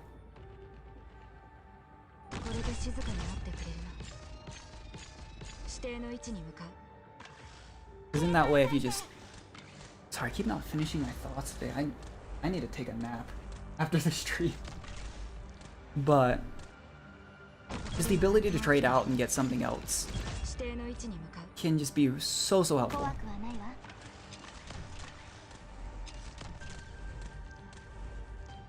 As always, the startup run's a little bit slow. I'm still really enjoying streaming though. I'll just have to find something else to stream because, like I was saying, short of starting a new Star Rail account, I don't know what I'd do there. I don't think... Again, like my group games like Overwatch or Siege, I enjoyed our little rank climb we did on Overwatch. But the toxicity of like multiplayer games are why a lot of times I won't play them by myself. For example, like, maybe we could do like some TFT. I actually hit Hyper. I don't play a whole lot of like normal or ranked TFT, but I do play a lot of Hyper Roll, and I did hit the Hyper rank in Hyper Roll last season. Maybe we could do that a little bit. But like, I'll play, some good examples are R6 and like ARAM with League. I play those with my groups of friends, and it becomes really like fun as a group. But playing it by myself a lot of times, I just don't think it's the best idea, because I like to keep my streams wholesome for the most part. I have fun streaming. I don't want to bring any like negativity. And I really do feel like I'll be leaked in enemy heaps. I really do feel like that would potentially end up being the case, sadly, just with the nature of those types of games. Like, even in R6, I've run into people get like really, really mad. I do this kind of funny strat in R6 while I'll lay underneath a window that's not next to a drone hole. And I've had some people get really mad. And again, it's just the type of thing. I don't want to necessarily be like streaming content with a whole lot of toxicity. Not really the goal. That and when you play, if I play just casual R6 on stream, I've noticed when you play by yourself without any friends, you get auto-filled a lot. Which is not like the worst thing in the world, but it is kind of sad when you load in to like a 0-2 match. It happened to me, I think, 4 times in a row once. But overall, we'll see. I might search for some new roguelikes or something too to play. That could be fun.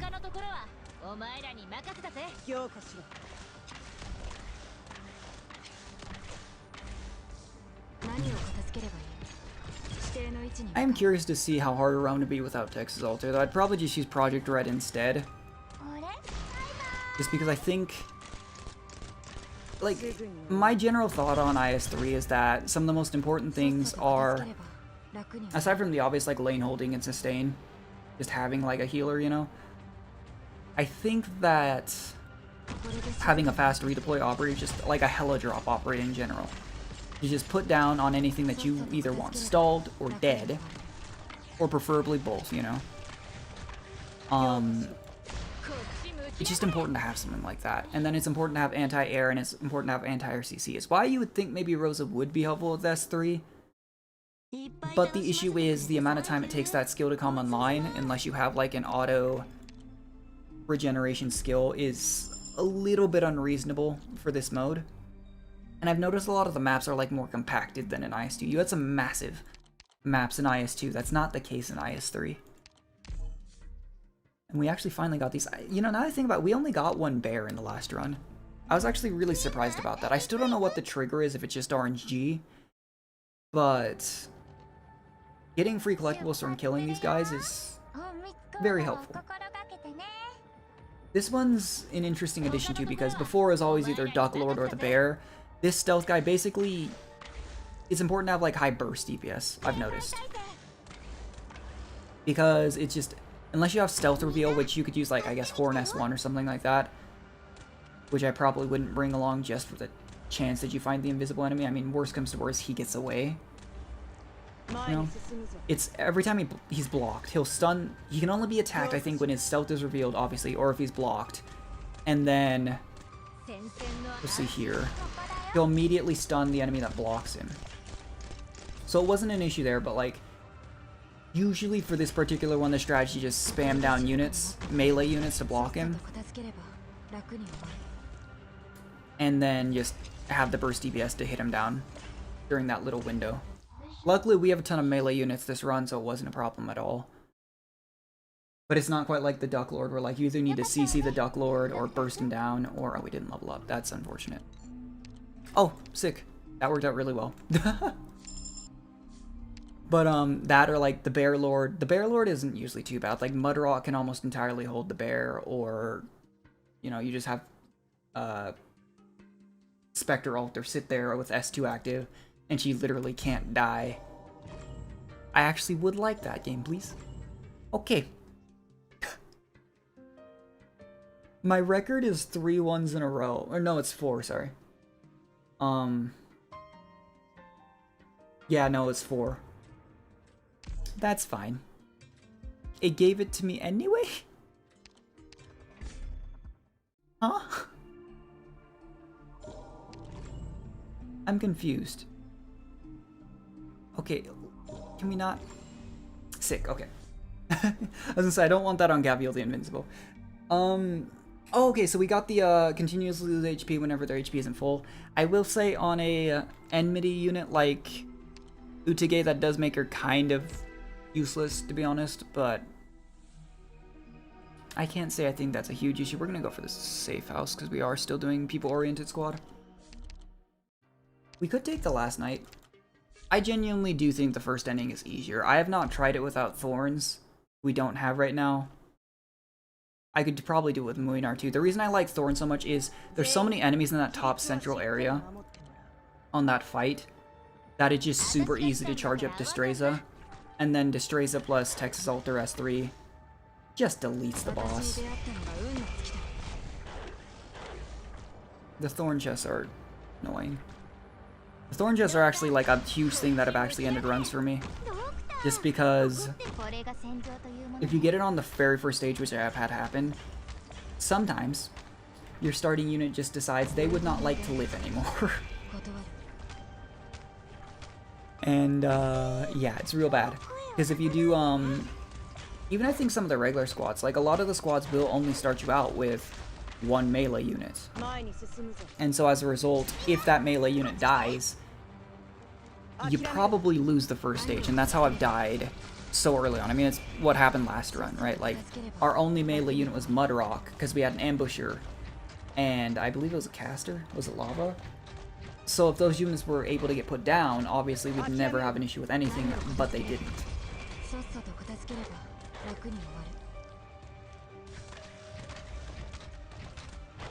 But that is the danger you take with taking a literal RNG starting squad, I suppose.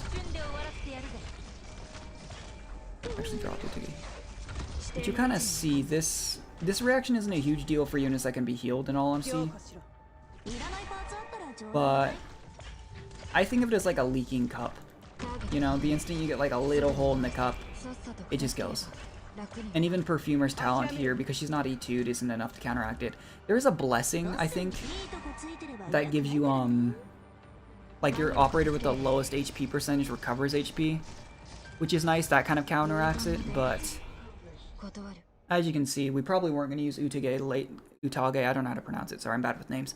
We probably weren't going to use her late game anyways, but that does kind of mean the instant we get anything better, we'll probably have to replace her. Let's upgrade Cruise Alter.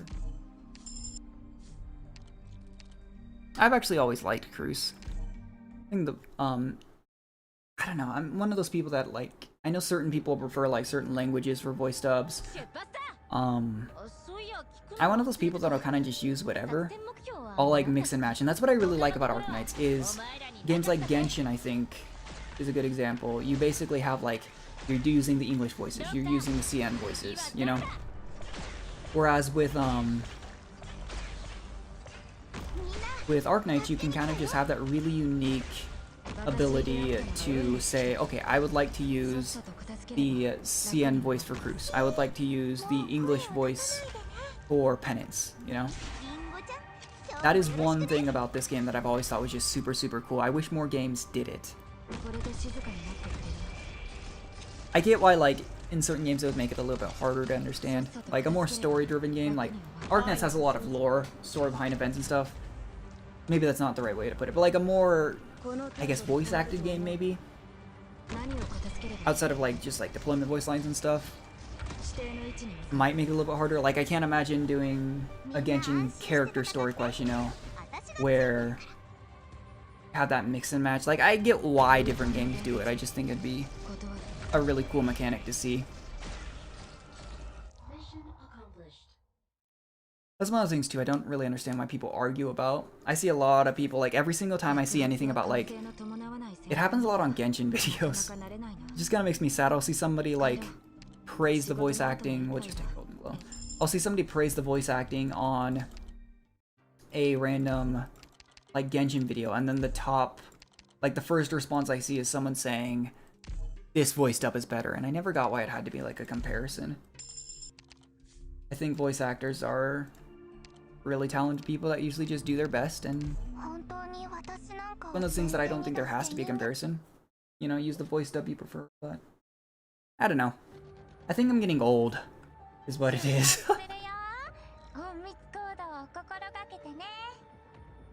Some of these things, like, I used to get into arguments a lot when I was younger.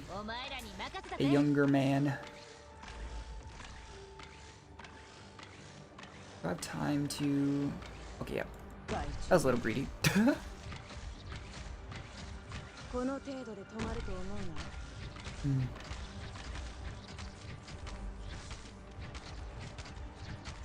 But, I don't know. There's so many good things. I try to see the positive in things, though, because I'm honestly a bit of a pessimist when it comes to a lot of things. And I find it helps just to focus on the positives. Sounds like something so simple, yet it's like super easy to overlook, you know? Yeah, I think you're... Yeah, so it's a 20% chance to stun. Like, the extra damage is helpful, but like, it's just a micro stun. It's not actually that much CC, but against the Seaborn flying, I think their Manta Rays is so helpful. And then it's 2 times in a row. After hitting a target 40 times, it then hits 4 times in a row. That's, you know, 4 times in a row at a 20% chance. It's not like... I know there's like how probability works and such, so it's not quite that, but that's like reasonably around an 80% chance every single time she attacks, you know?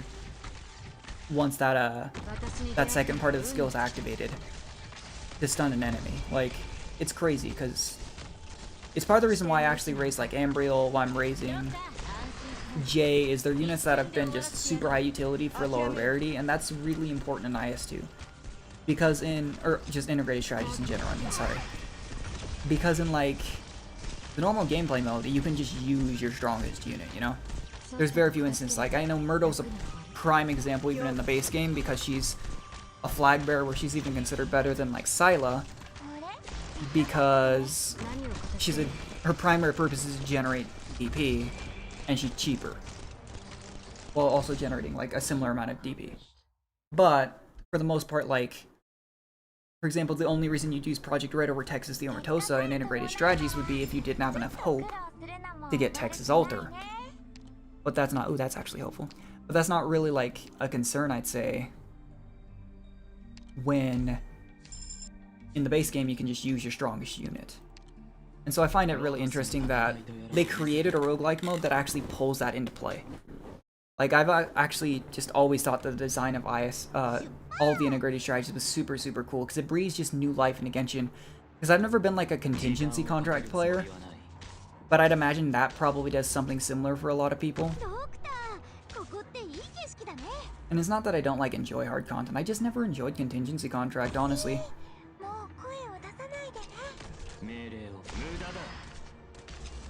Just interesting. It's like super hit or miss for things like that, because I used to play a ton of like the Souls games. I had a hard time getting into Elden Ring. I thought Elden Ring was a really good game. I had a discussion actually just the other day with one of my friends, and it's for me that I really enjoy games that have a very, I guess, pointed sense of direction. For example, in DS3, you always have like one specific route you can do, except for a couple parts where it branches. Like there's side areas, but if you're ever lost, it's not usually hard to pick up and find where you need to go. Like I think it's the split between like Yorm, where you can go to, I believe it's Pontiff Sullivan, and then Aldrich, I want to say is the name of the boss. Like there's a few places where you can branch out, but like if you're ever lost in DS3 or DS2 or DS1, there's usually only so many places that you could have gone or missed. And the same thing with Bloodborne. Whereas in Elden Ring, I know the Souls games never tell you like anything, but in Elden Ring I just felt like there were so many points where I was like, I got work in like 30 minutes, I get to play for a little bit, I can't just go like try a boss because I don't know where the boss is. But overall, big fan of the Souls series. I was really disappointed that the Demon's Souls remake was also on like just PlayStation, because I didn't get the new PlayStation. I know that's how like they sell things like that, but big fan. One day maybe I'll do a playthrough of either. For me, the ones I played through the most would be DS3 and Bloodborne. I'd consider doing a playthrough on stream of one of those games. I'm no speedrunner. I know people beat DS3 in like under 2 hours, even way back when, but I could beat it in probably a pretty reasonable amount of time. I could take Horn. I've heard that Horn is at higher difficulties, Horn and Muinar might be what I have to shift towards instead of like Texas Altar and Thorns. We didn't get a blessing. I still don't understand how that works. If I'm being honest. I don't necessarily want to take that fight. Oh, sick! Lighthouse Keeper just gives me a free promotion voucher. It's tough here because like obviously upgrading our medic would be good, but that's free with people-oriented squad if we get a medic voucher, and then after that, what do we do with a medic voucher? Let's actually take the Golden Glow upgrade. But I cannot get over how good this people-oriented squad is. It's just so nuts that you can save so much extra hope. I could take this special HR dispatch letter. In all honesty, we're already at the point where like, I'm sure we can finish this run. Like, that's the one thing about, like, one-time debuffs, like Surging Waves 2, is it's a one-time curse collectible. So it's no different from Surging Waves 1 once you have that collectible. And it luckily affected a unit that's not super important. But I don't really want to extra, like, yeah, that's fine. I was gonna say, I just didn't really feel like taking something risky there. That first run of the day was stressful enough, like... I would like a relaxing run.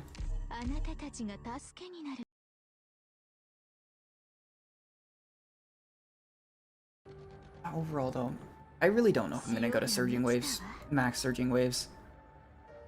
It's cause I just remember doing my runs on, I didn't beat every single boss and like every single squad like I did on the normal difficulty in IS2, but it was painful doing the hardest difficulty on some of the later ones, because the hardest difficulty in IS2 wasn't quite the same as this whole dynamic difficulty thing.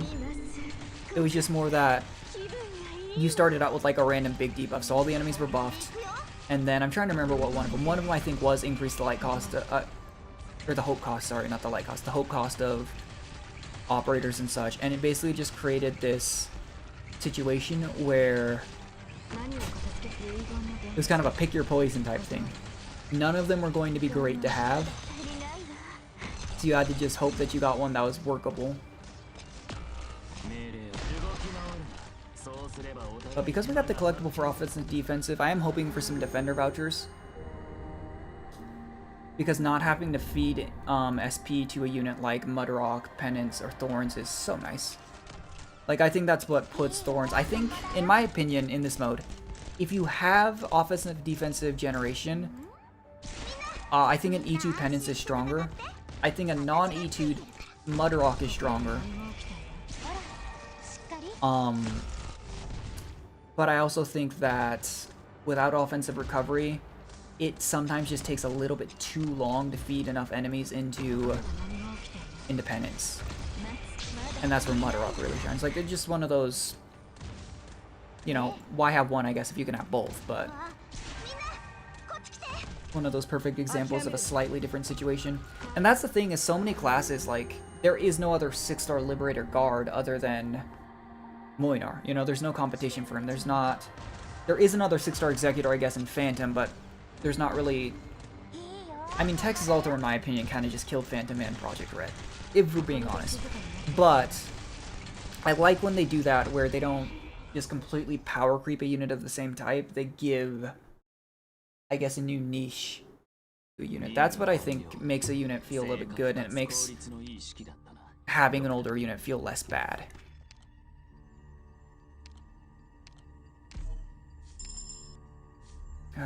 Just every time I see a medic voucher, I'm just reminded that I don't have Nightingale still.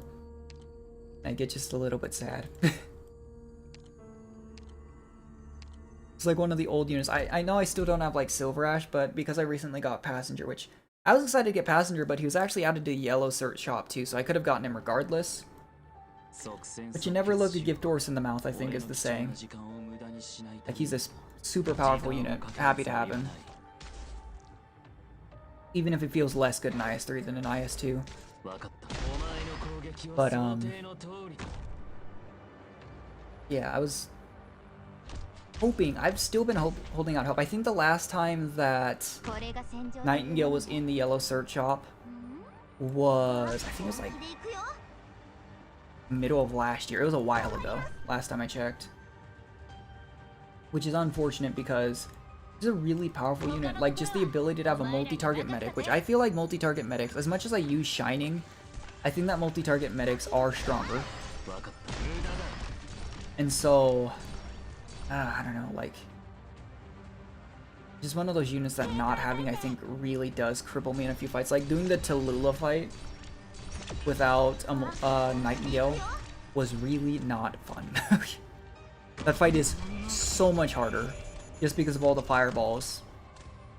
That having that extra resistance for everyone, like, Shining does the same thing, you know? She has, between her S3 and I think her talent, she gives a lot of extra physical defense to everyone, which is nice. But I feel like a lot of times if you're gonna have an issue, it's with arts damage. Same thing as like bosses. So many bosses, especially in like the early to mid parts of this game's life cycle, it's like, if you have arts damage, that's the way to go. Because arts damage tends to outweigh, I feel like, physical damage. Obviously true damage, but true damage is a little more niche in where you can attain it. Just one of those interesting things. I guess I could just keep her out. But it's part of what I think makes Texas Alter so powerful, isn't it? Isn't to all the utility she brings. She has Res Shred, and she does arts damage when her skill's up. Like, it's what made Surtur so broken for a long time. Like, it's kind of nuts.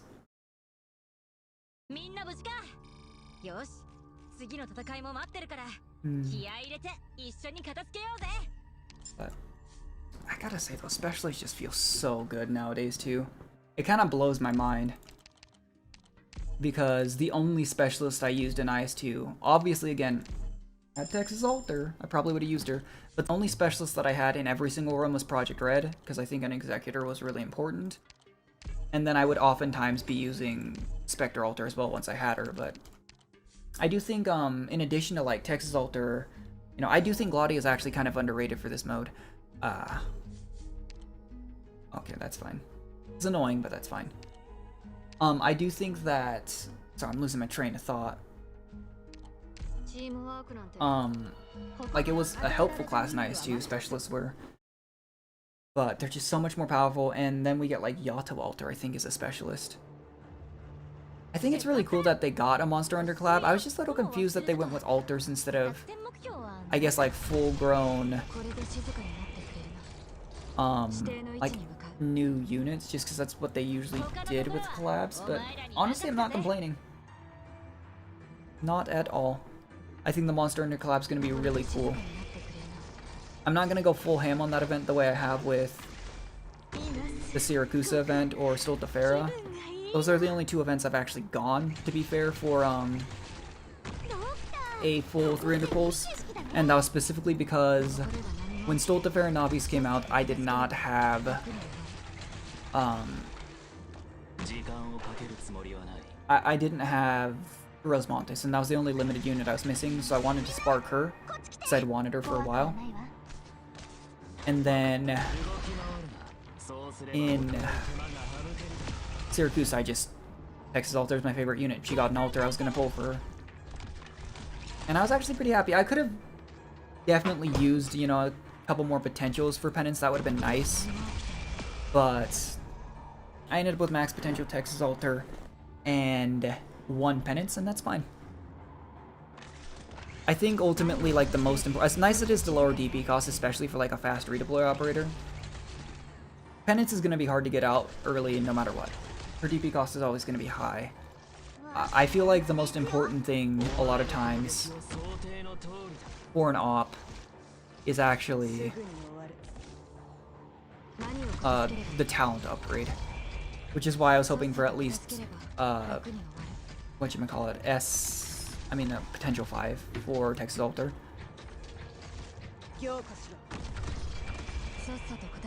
But I think that's pretty characteristic of like the potentials in Arknights. That's one thing I like about Arknights, is the potentials are nice, but they don't feel mandatory for an operator to become extremely powerful. Like the talent upgrade usually like a few percentage changes. And not to like throw Genshin under the bus, because I really love playing Genshin, but in Genshin, the difference between us, like you could use a C in a potential 0 Texas Alter and she still feel really good. It'd just be a little bit more draining on your DP. Whereas in Genshin, the difference between like Constellation 0 and Constellation, like, you know, 3, 4, 5, 6, like, is nuts. People always talk about it, but a Constellation 0 to a Constellation 6 is not even the same character in that game at that point. So it's just kind of mind-blowing how much it changes. Yeah, let's get rid of the dodging thing. That's just useful thing in the world. I do not like the King's, like, the trade-off is that when your life point is at 1, you're supposed to have all these crazy buffs that you can get from the King's collectibles, and these existed in IS3 too. The issue is, in practice, it just doesn't work that way. I don't know if they changed it in IS3, so like if you have Objective Shield, I wonder if that's why they did Objective Shield. I haven't tested it. I'd have to do like some Spearhead Squad runs. Because the issue in IS2 was with the whole investment system. You always had 1 temporary life point. So you'd always go, even if you had 1 HP, unless you let 1 enemy leak every single stage, you still had, according to the game, 2 HP. As far as I understood it, I could just be, again, blatantly wrong. But that was what made it just feel so bad to me. And so I usually avoid them. Like, it's meant to be like, I think, a trade-off type thing, but it just ends up not feeling like that. But I've considered using, like, with how powerful Moinar is, I've considered doing like Casimir's run. I'm slowly raising my platinum. I have E2 Gravel, Flametail, Neural the Radiant Knight, and Blemishine. But that's one of those things, like, Moinar is going to be extremely strong even if you're not making use of that extra Casimir's, like, operator perk. And it's just another perfect example of, like, some units are so powerful that you don't need to squeeze out every little bit of utility you can from their kit, because they'll still be helpful. I think that's what I think that's part of what ends up making some. Oh, I didn't deploy Cruise. I think that's part of what ends up making certain units so powerful. Is like, there are the units in games where if you squeeze out every little bit of utility you can get, they become super, super useful. And then there's the units that you don't have to do that, and they're still really powerful.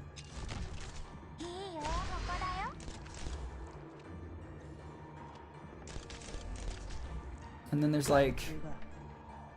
units like Surtur that are really good at one thing and one thing only, but they're so completely uncontested by anything and being good at that, that it doesn't matter. Like I was watching, because I've been playing more Siege with friends recently, I was watching like old Russian Badger videos, and he had a comparison between like Zofia and Ashe that I think perfectly describes that. Is like Skalter or Ashe is more like a karambit, you know? It's really good at getting the kill done. But then you have another character that's more like a Swiss Army knife. I thought that was a pretty apt description. Because Skalter, I mean, you can do some like janky, when she's not upgraded, like lane holding maybe with like S1 or S2. But at the end of the day, if you're using Skalter, you're probably using Reverse Twilight. And you're using Twilight to just erase something on the board. Like, I still don't know, like after all this time, they still haven't been able to power creep Skalter. I remember looking at a CN power list, I think it was from right as the Monster Hunter collab came out. And I'm always of the opinion that like tier lists aren't everything. You should always use what you want. But even after all this time, it was like number 1 was Moinar, number 2 was Skalter. I'm trying to remember, I think it was 3 was Texas and 4 was... I'd have to pull it up. It's on my phone and I'm using my phone for my model right now, but... I know like Neural the Radiant Knight was like somewhere between 6 and 8. I know like the bottom one was Rosa. But that's another perfect example. Rosa was really powerful in certain IS2 stages. Wow, we've gotten a lot of specialist vouchers. I'm a really big fan of this tactical transceiver. There's some collectibles like this, or whatchamacallit, like the multiple choices on collectibles type thing that are just really powerful the earlier you get them in a run, because they just give you the chance to have more diversity in what you can pull. Because in this game, something that can kill a run is always going to be voucher luck. I would kind of like that game.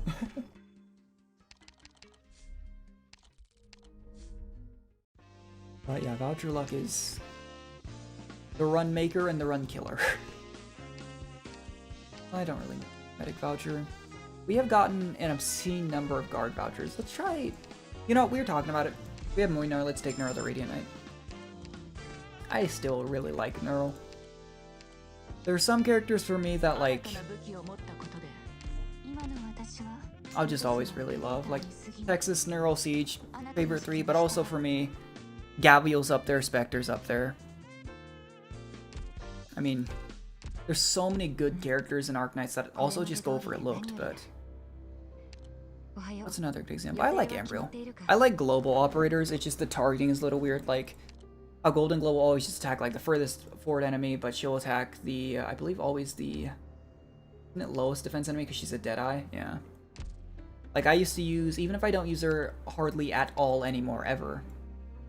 Firewatch always holds a special place for me because she was one of my earliest carry snipers. Same with Exia. But there's just so many good units. Like Blaze is super underrated. I don't know, like Posey. I've heard Pozemka is actually on higher difficulties really, really important. Pozemka is just an insane unit just because she's a sniper that by herself would have felt like a 6-star. And then they gave her the typewriter. Just an extra thing that she can also deploy that does an absurd amount of damage. Just kind of crazy stuff. But yeah, we do have max squad size limit already, which is kind of crazy. That we got the +3. Well, I say already, we're at the end of the run. But we got the we got max squad space just from that +3 collectible. This run actually kind of flew by, actually, now I think about it. I didn't think we were this... Maybe just because I'm, again, really tired, but... For some reason I was not thinking... I keep not... I keep... I don't know why, I just genuinely thought we weren't at the end of this run. I don't really know what to say aside from that. I wish we had higher deployment limit, admittedly, but it wouldn't be a huge issue, but we'll probably do play Moinar here. Just so he's still in the healing of Perfumer. He'd probably be better right here, to be fair. Just so we could immediately hit the boss, but that's something for like... It'd probably be a bit more of an issue at a higher difficulty. We'd need to be more careful about that. But as for right now, I don't think it's a huge issue. Use this, this, and then we'll hold the last spot for Texas Alter. There's the boss.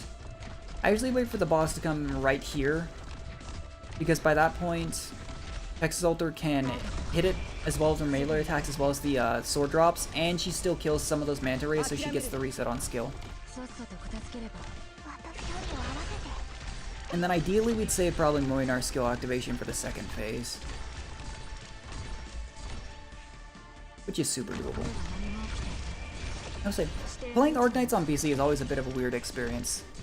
I personally do feel like it feels better on mobile just because the whole click and drag mechanic. And to be fair, it was made to be a mobile game. But, I don't know. The attack speed debuff, though, is nuts on this stage. It's why I'm wondering at a higher difficulty if I do need to change up my strategy to use, like, Moinar, Horn, for example, just because you can see immediately how much slower everyone attacks. Like, we just picked up the Rusted Blade Execution collectible, which gives Texas Alter an extra 30 attack speed, and she still looked like she was, like, moving through mud. But I am curious to see at what level of Surging Waves this boss actually leaves the starting area, because I've never had it happen. Like, I've actually never seen that enemy leave the starting area.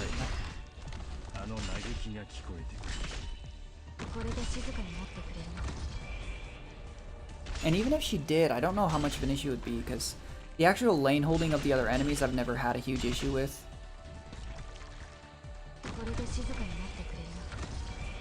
But you would imagine at higher difficulties the enemies become really, really tanky. Nice.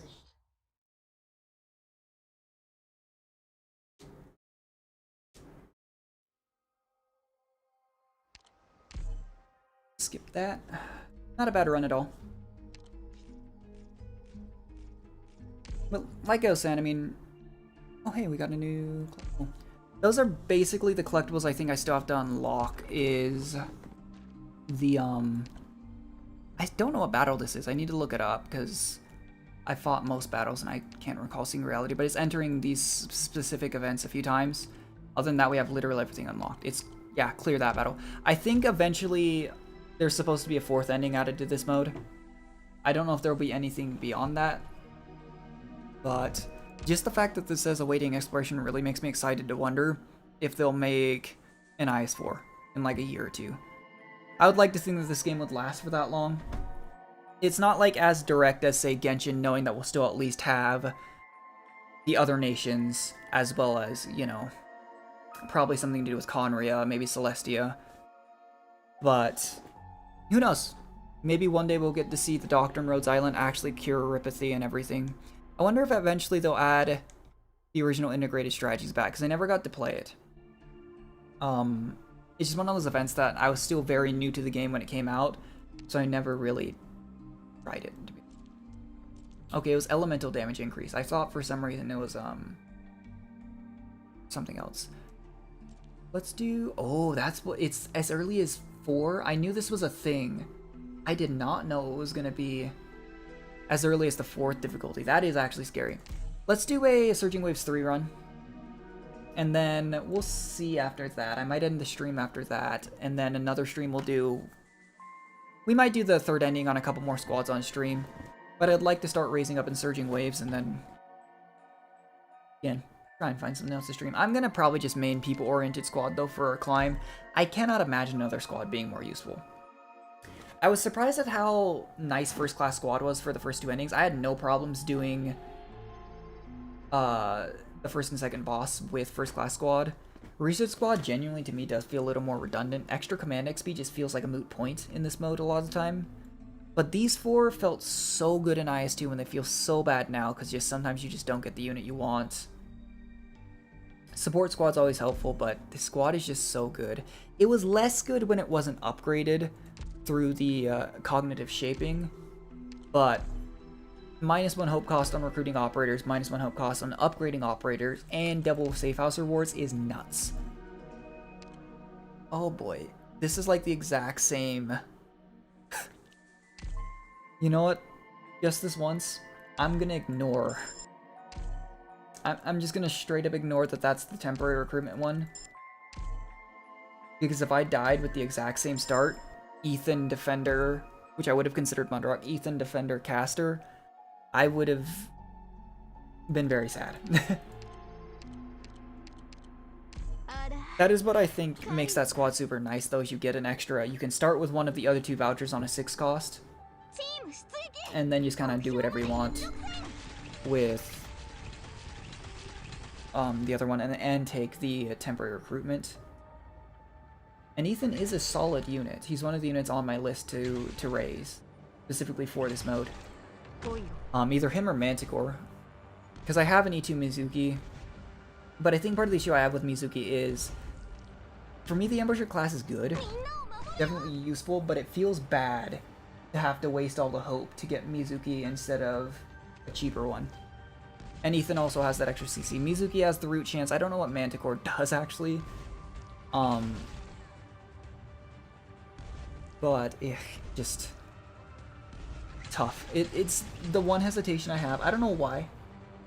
But I have a hard time using Phalanx Casters, Liberator Guards, and Ambushers. And it's one of those blockers in my mind of, like, it's just meant to be a trade-off. You know? Same thing actually with Angelina S3 as well. Is like, they don't attack in exchange for having a very powerful effect when they're up. But it feels really bad to me to just be like, here, Moinar, sit here. You do nothing except for when your skill's up. And part of the problem with Moinar too is I don't think he actually interacts with some of the really good collectibles. Like, for example, guards restore an extra 2 SP when they attack. If that allows Moinar to keep restoring his skill, like keep it going for longer, that'd be nuts, but I don't think it does. And then he doesn't attack, so he can't get his skill faster, you know? I mean, auto recovery would probably be good. I'm actually gonna just auto, I think. But auto recovery would be really good. Actually, maybe what I should have done there is taken Mudrock and then gone emergency stop. I'm gonna take the safe path here. That might not have been the best idea because it means we only get like 1 combat on the first floor. But we got the same encounter 3 times in a row. I've never seen that happen. Interesting. Well, Sniper. Sniper's being stronger is actually... That's probably helpful, and then we'll keep donating.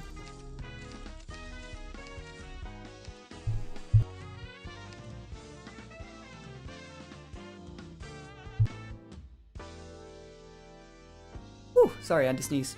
I think you can actually steal from Kanat here, but I'm pretty sure if you do it, it's similar to like a Spelunky shopkeeper where you then can't use shops for the rest of the run. So maybe for like the last shop of a run, like the 6th floor shop, you could do that. But we're not going to do it here. I don't know how many dice rolls I have, but eh. Well, honestly, I just did it for the chance to get a blessing. That hurts me a little bit inside. The commission would be nice for an extra key, but we already have 2, and we do need to take fights. That is one thing that, like... It's funny because I met someone once who said that they tried speedrunning IS2 and they just purposely took encounters and then just min-maxed the few operators they did have. But we're not doing that. We definitely need to try and get some vouchers here. It was kind of greedy of me to go straight up. I mean, we got kind of rewarded for it. We got 3 hope out of it from getting that same encounter 3 times in a row because I didn't want to spend ingots. But... for the most part, unless you're using like a specific strategy like that, you can't get away with not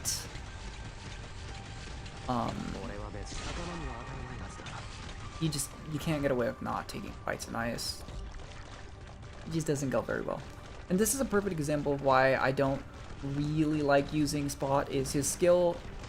Like again, if I'm using a 3-star tank, I'm probably using them to just be a 3-star defender, sorry, to be a tank. I'm not using them to be a lane holder, I'm not using them to really defend anything. It's nice to have the utility of Spot being able to heal other units nearby, but his skill takes so much longer to go. He can't attack when he's doing it, and so that leaves you a little more vulnerable in the early game, which is when you're probably focused on using him anyway.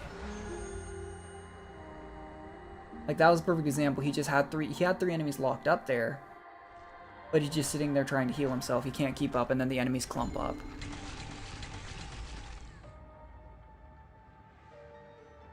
But as always, that is like my number one, I think, most unpopular opinion. I think Spot's like one of the most used defenders in IS3.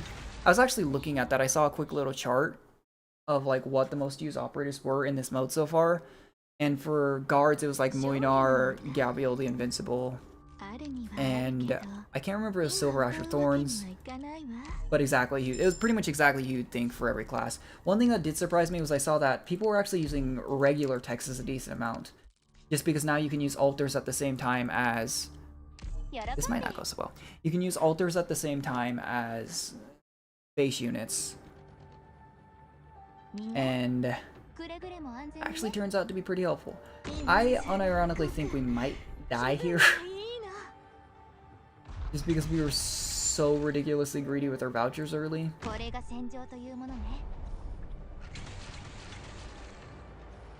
But what I can do here is, I want to put Lava right here. So I put the medic here, and we can put Cardigan down here for exactly the reason I was kind of talking about. She should be able to hold her own with her own skill being up a little bit more off. Wasn't sure if I needed to use my dice there. But she should be able to hold her own a little bit more with her skill than Spot would be able to. And so we'll have Spot. I will say though, Spot I think has generally higher stats than... Oh. Barely caught that in time. But like Spot has 2200 HP. They are both max level. She has much more HP, but he has more attack, I believe. Yeah. Like there's... As with most things, there's some give and take there.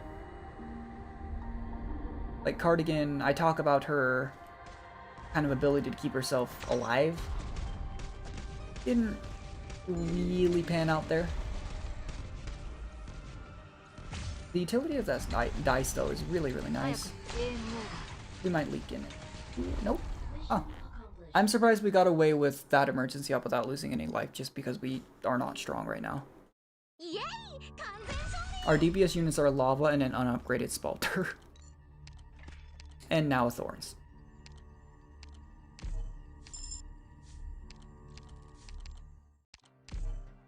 But because we're so greedy, I mean, we gotta take as many fights as we can, otherwise we'll die pretty fast.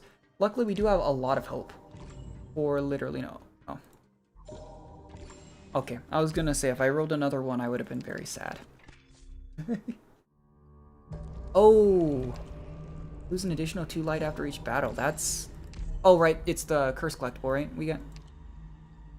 So we've got the extra Urchinum ingots. I think this was called Obsessed in IS2.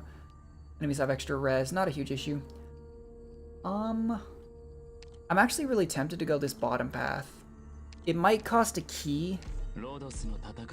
Like usually if it's the bottom path most of the time, and if the bottom path looks like it would be very rewarding with like a ton of emergency ops and such, it probably costs to go down there.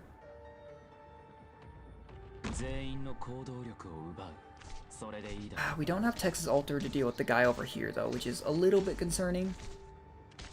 Because it means that we either need to drop Skalter up here, which I don't want to do. Because Skalter's really good at helping with this quarter, little bit of whatever goes on here, you know? But that also means we might just have to tank the boss for a little bit, and the boss hurts. Not the boss, like the elite enemy here. Hopefully Perfumer can just sustain us through it. But the positioning here, the boss... Not boss, sorry. No, I keep saying that. The elite comes through here, just straight through here, so I want to put Skalter here. And she'll be able to use her S2 pretty much at will, which is nice. But I am glad we have a healer. We'll drop Lava here to help with this side. But she'll basically be free to go into Dollkeeper mode whenever she wants. I'm going to slow this down actually just to make sure. I'm going to pop the dice here. This is the current issue with the run though, is we're kind of getting to a point where because we didn't take any really early fights, we have almost no power to clear things. In fact, I would not be crazy shocked if I just died here. I know I said that on the emergency op, but genuinely, this fight because of, you're kind of seeing it now. You end up with allies with just such a high block count, like Thorns has 2 extra. Ow. And we don't have the power to just chunk through these enemies fast enough. Ultimately, I was greedy at the start. I wanted to get away with not fighting a couple extra fights at the start of the run, kind of getting the meat of the run, and it's kind of biting me. Because we also have a curse collectible that's going to cause us to lose light. If Thorns dies here, ooh. Maybe I should have put Spot where I put Cardigan so we could potentially heal Thorns. Perfumer's doing her best though. Oh, come on.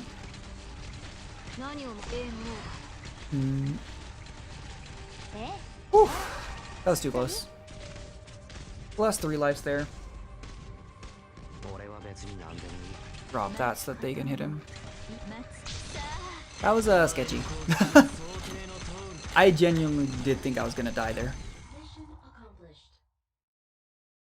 Because that fight, what happens is, if a more, like, less a defender, but like a guard like Thorn starts taking so much extra block. You know, he's blocking like 6-7 enemies at some point. He dies and you're in a bad spot. Yeah, let's go bottom path. We'll spend a key here. If we can get... Yeah, we'll take that. As always though, if we can get Enter into Wonderland, I always go for that as long as it's not on like the 3rd floor. Because late game, there's almost no reason not to do it, in my opinion. I guess it like makes a run take longer, but it's an extra elite. It's sometimes an extra emergency op on top of the extra like decisive enemy, I guess is what it's called. It's just there's almost no downside because it's just free resources. That being said though, we need to make sure that Thorns gets Destreza here.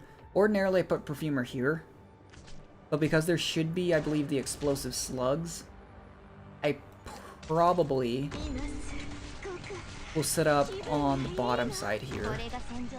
Try and charge up Destreza. And then have him kill the slugs as they come around here.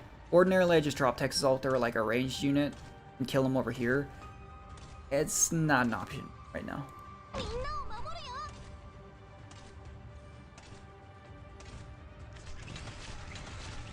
We need to use our dice here actually. Once his ability is charged up, I don't think it becomes an issue, but this being an emergency op, the enemies are so tanky. And these guys can't be blocked. That was why I was afraid to deploy lava. If I'm being 100% honest.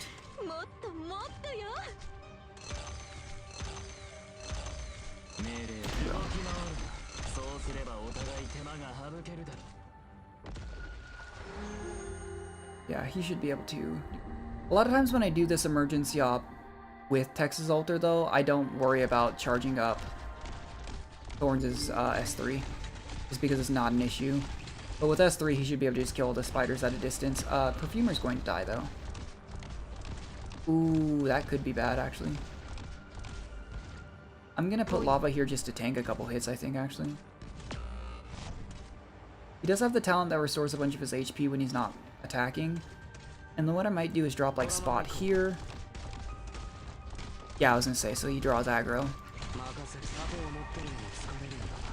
Because if Thorns goes down, we leak enemy.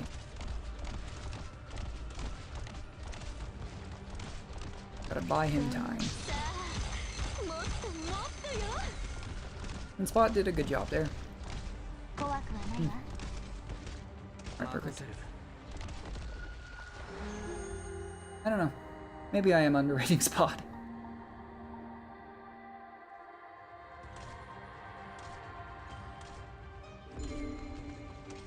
Integrated strategies definitely gives like more meaning to units that you wouldn't ever use in other modes.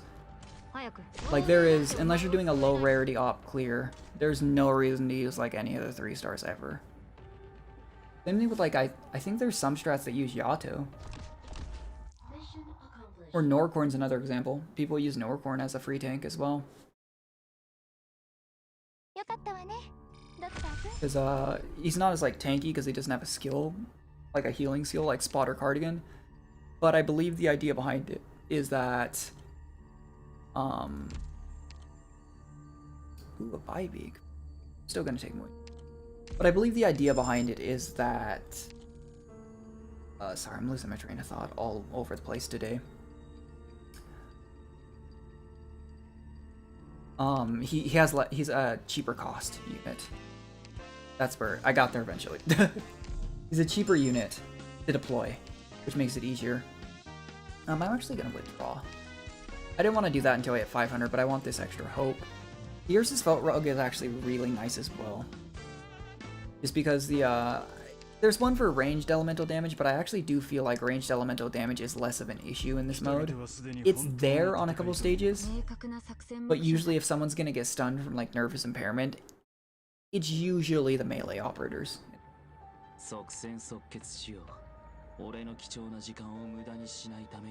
I don't believe Moinar hits ranged enemies with S1, I could be wrong. Despite how powerful he is, it's kind of the same for me with Moinar as it is Surtur. It's not that they're OP, because I really like using Texas Alter. It's more just that, like, I don't find the units interesting to use. Like, at all. It's the same thing as Thorns, actually. I don't use Thorns a lot in regular content, just because, for me, it's fun, honestly. And fun's subjective, but, like, I enjoy just plopping down fast readable appers and watching them go to town. It feels more interactive. Whereas, in all honesty, it doesn't feel super interactive to me to use, like, Surtur. Even though you could argue she does the same thing. You plop her down somewhere, she uses Twilight, and something ceases to exist.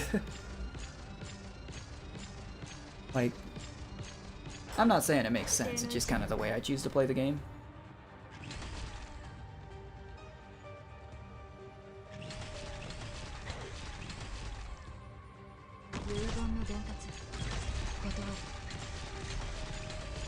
Let me see. I can double check, I guess. Yeah, I was right. Okay. It's awkward. It goes to show how little I use Moinar S2, though. He's one of the ops that... I mean, there's just, like, a lot of the recent ones, not including Texas Alter, a lot of recent really powerful units, it feels like they're there for one skill and one skill only. Moinar's there for S3, Penance is there for S3, and it's an issue, like, not an issue, but, like, it's the same thing with Surtur. You only use Twilight on Surtur, so you get into integrated strategies, and before their upgrade, you just sit there and look at them like, what do I do with you?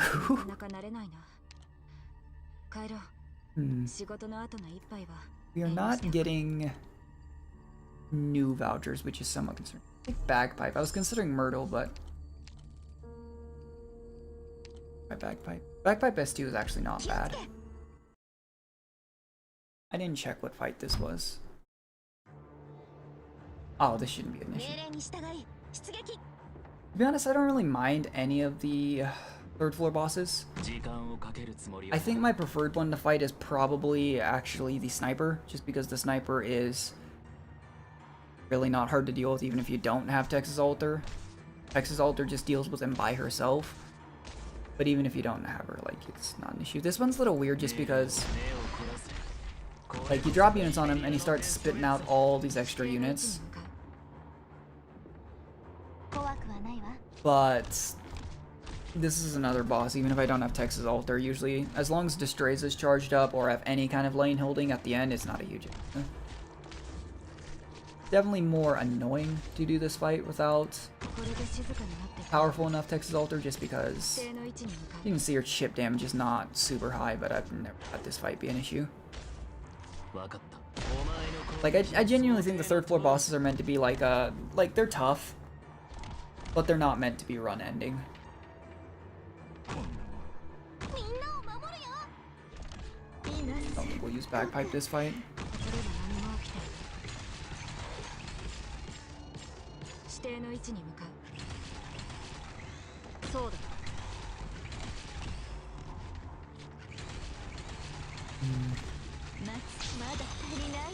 Our damage output's low just because promoted operators are just not there except for Thorns. Worst comes to worse, as soon as, like, if the boss gets here, right? The plan's to let Skalter go into Dollkeeper form, hold them at Cardigan, activate Moinar's skill, because both Thorns and Moinar can hit right ahead of Cardigan, and then we slow him down as well.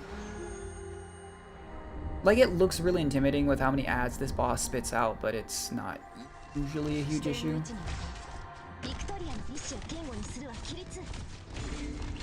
Like, this is another perfect example of a boss that I don't think I've lost a life to yet. Like, it seems like the type of boss that if you got this far, you would lose some life, but it's not the case. Even without a whole lot of AoE, which we didn't really have.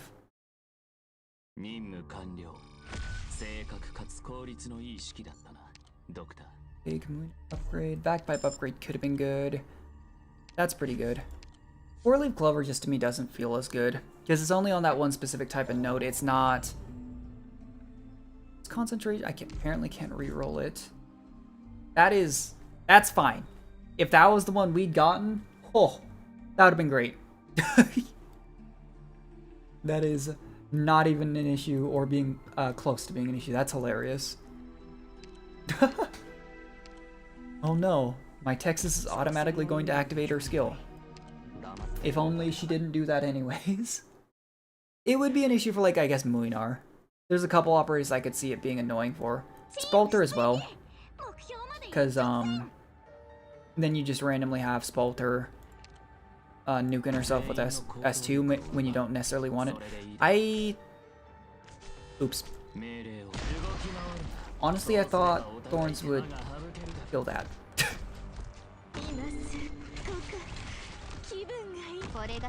That's awkward. Oh well. Yeah, this is with the cursed collectible we got. I haven't actually seen that one before, I don't think. We might have a bit of trouble,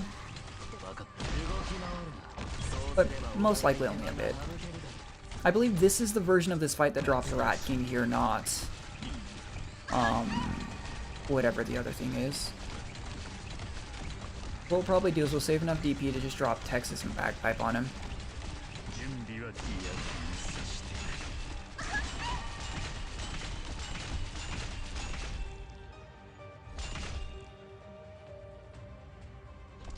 Yeah, I've been thinking about what would be good. Like, attack speed relics is good for pretty much everyone. But for him, I think it really would probably just have to be the auto recovery collectible. Unless, like I was saying, that one collectible interacts the way I was thinking it potentially could, but I really doubt it. The guards restore some XP after being attacked. Because I'm pretty sure the yellow bar skills for operators are just timers.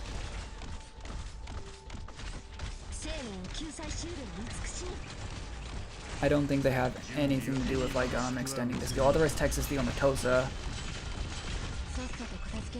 Not Texas. I don't think there's a specialist version of that collectible. I'm trying to think. I thought there was another operator that did something similar.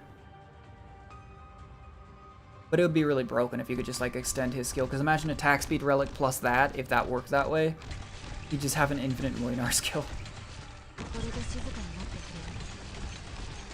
That being said, you can definitely... I can feel that enemies are getting tougher. Like, the extra res does actually affect Texas's damage in specific. And I can feel it. Like, it's kind of why I think I'm starting to leak some enemies, is you have to get used to the change in strength on some of the enemies. And I'm just not adapting well here. Why are we getting this event so much? That's the 4th time this run. That's wild. Wait. Bagpipe S3. We just need to take fights. I'm going to the shop actually to see if I can't just pick up a voucher, like an 8 cost collectible. And we just need to pick up our promotions here. I'd love a defender voucher as well. It is really hard to know though, for like the reasons I was saying. It's hard to tell if you need to invest into Mudrock or Penance, because I would generally say, because we have the offensive defensive recovery collectible, which is helping Thorns right now, if we can get a max, a promoted Penance, I think Penance would be better. If not, Mudrock is probably better. Because it's not like Mudrock doesn't also benefit from that. She gets to spin pretty much whenever she wants with that. But this stage isn't usually too bad as long as you have a healer. I feel like that can be applied to a lot of early to mid ops as well as like emergency ops. As long as you have a healer, you probably won't die. This what gives Skalter a lot of value in this mode, I think, is sometimes you just don't get medic vouchers. And in that case, your options for healings are usually like Soraya, or it's You know, it's either Saria, I don't know how to pronounce it, or it's Skalter or a Bard, you know? Like, you're very limited on healing options if you don't get a medic voucher. But I gotta say, I think Perfumer's like MVP. Telopsis is nice for the SP regeneration, but Perfumer's so nice for the talent. It probably wouldn't be nearly as necessary if I wasn't using so many enmity defenders. But speaking of, we could take Sculpt. I just don't find Sculptor like crazy useful for the first boss. We'll take her anyway because we have an excess of hope, but see. Probably take out Spot actually. I've messed around with Sculptor S3 too. S3 is actually kind of fun, but I think in general S2 is just always helpful. It never hurts to buff every unit in a radius. But I'm hoping for some more specialist vouchers. I would have to imagine Thorns plus Muinar could probably deal with the boss of the first ending, but that doesn't mean I don't want Texas S2. Or S3, I mean.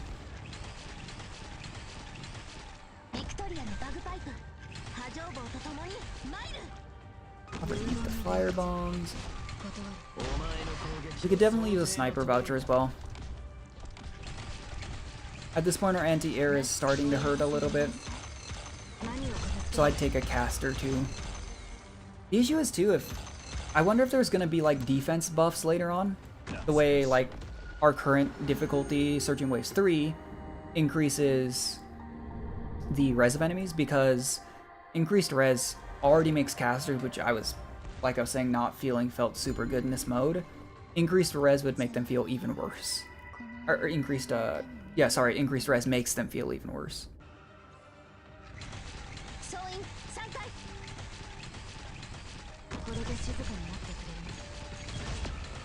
Oof. Yeah, the increased res definitely hurts Texas Alter's damage. Like that is one thing I am noticing immediately. It's only 10 res, but her damage is noticeably lower than usual. Which makes sense why like Horn might be important too. Like, some of the things I've been seeing make more and more sense, even just now at Surging Waves 3. Which is interesting. I really hope that doesn't kill Spo. We'll probably be fine. We have Mr. Schwing here.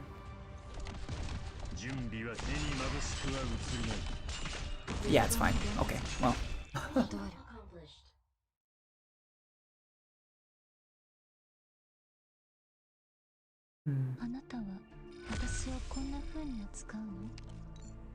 Okay, well, I'm glad we took Skalter, because we immediately got another supporter voucher. I guess I could have tried Suzerain maybe, but eh. Okay, we got exactly what we needed actually. That's helpful. We got that.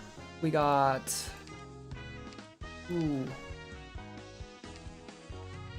+1 block is helpful, but not necessary. I'm going to take the extra attack over the Felt Rug. The Felt Rug is a really, I think, underrated collectible. Here, I'm debating... There's so many good options here. I think Surtur feels a little better, even with the freezing on the last night ending, just because she's... My strategy for last night is, again, take as many carries as you can and throw them at the knight. I'm considering these three mostly right now.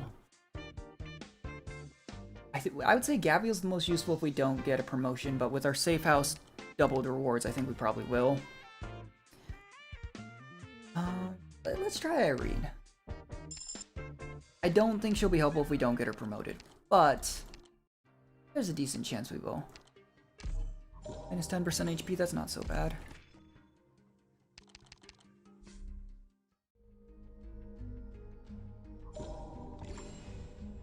Okay, we didn't get a negative reaction. Let's look. We'll go top path here.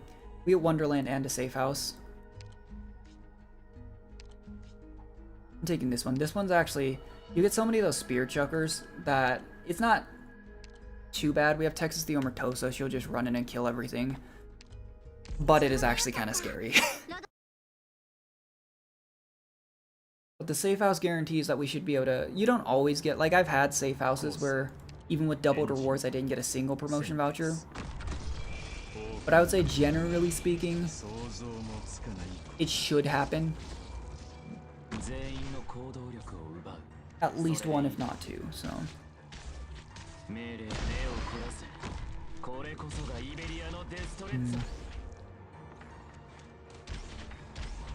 You able to reach that? Not good. Okay, good.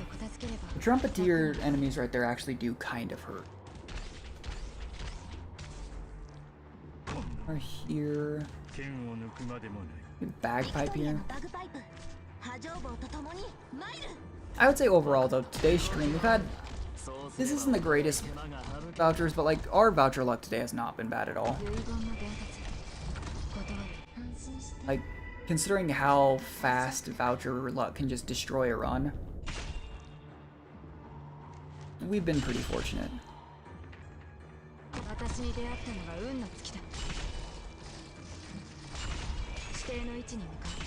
Ooh, I deployed her at a bad time.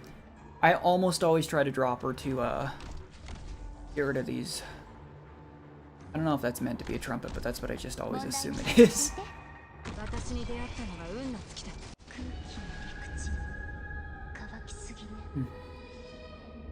Scotty's buff actually, I think, helped her there. She didn't one-shot even with the reset there. It also could have been the timing of the reset. That's one weird thing about Texas Alter is her skill resets upon defeating the first enemy, so if you wanted, like, theoretically maximum value, you'd want the skill to go almost all the way down and then reset. But that's not exactly something that's the most in control. I always find it funny that one of these runs off the edge too.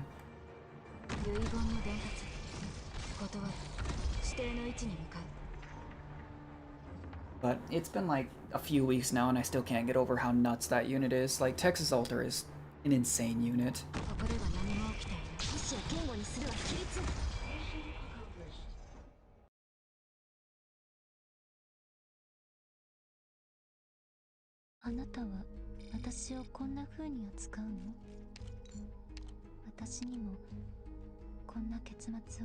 Okay, so those are both the things we were kind of looking for. Let's try Horn. Let's try Horn. I don't know where to put her, but like I was saying, I've been told that she's really good for the first ending at higher surging waves. And it is clear I'm gonna need to start changing up my strategy. I can't just use Thorns and Texas and have them just, you know, breathe on everything and then dies.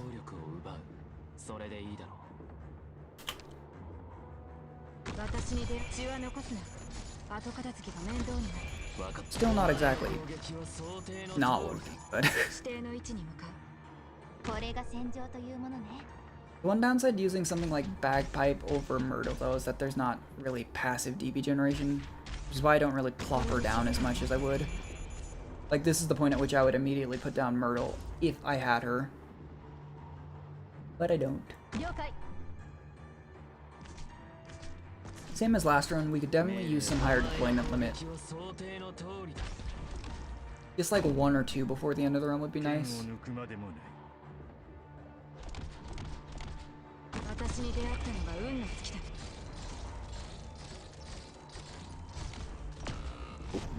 Back in time.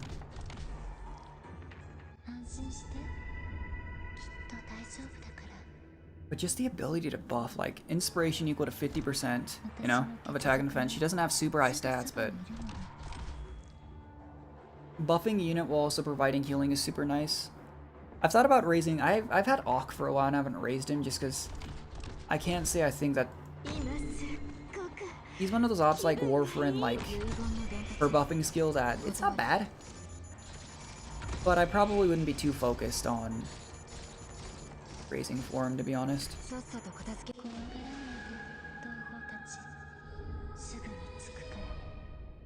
Like, I think the 6 stars that I haven't, like, marked in that long list I had of operas I'm raising, and I'm not sure if I am going to raise them, are Heliger. I don't think I ever will, to be honest.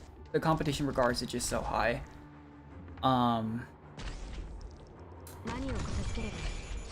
Aside from him, I have Lee that I haven't raised. I don't know if I will use him, and Auk. Like, I think eventually I will raise off just because I think the boost that he does could be really, really good.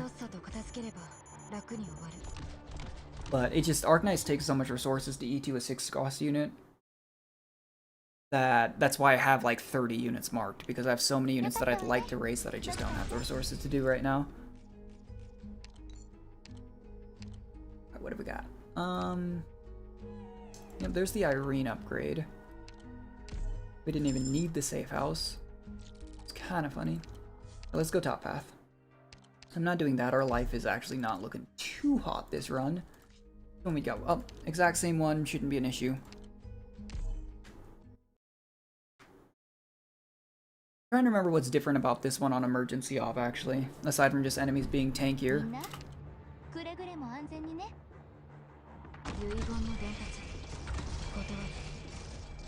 And they are noticeably tankier. Like, that exact same deployment there left him with like a quarter of his health, like a tiny sliver. Might be a little tough with our perfumer not being leveled. If Thorns dies, we're in a bit of a nasty spot. Got Perfor now to help. Yeah, this guy here actually really hurts.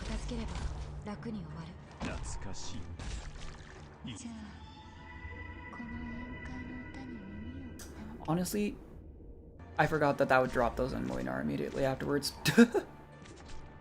They just spit out those little enemies on the most recently deployed person.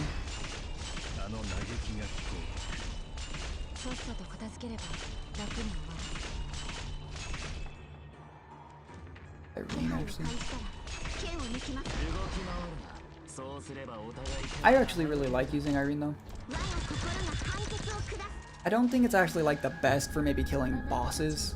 I know there's a collectible actually that lowers the weight of enemies, which I've wondered if potentially would allow her to levitate enemies that she wouldn't ordinarily be able to. Oh, and there goes my medic. That's not good.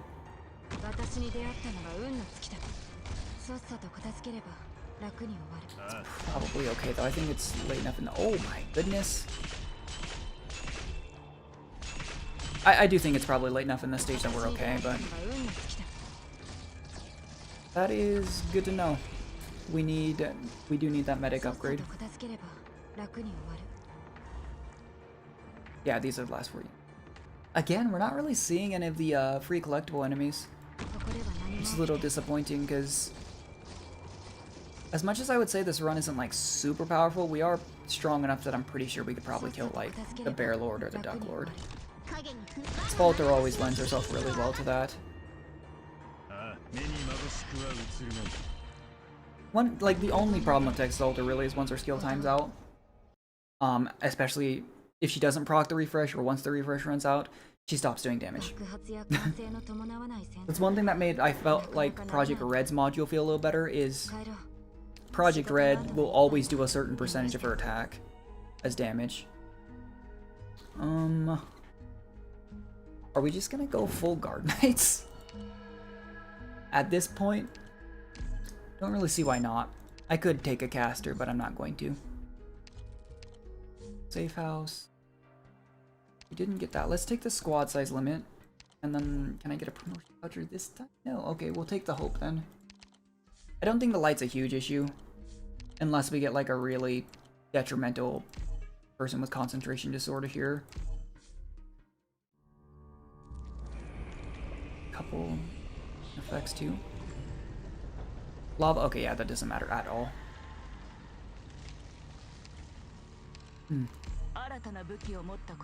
This is admittedly the first run in a while that I've thought maybe we might lose. 30. You know what, I'm gonna do that. The extra defense would be... okay. The extra defense would be good, but I think the extra healing is gonna be good. We gotta... this one. Okay. Let's see how this goes.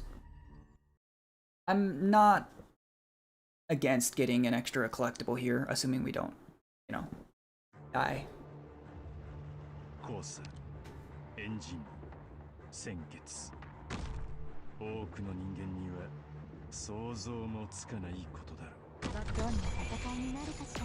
Ooh, she's not even able to take out one of those drones before that drone takes her down.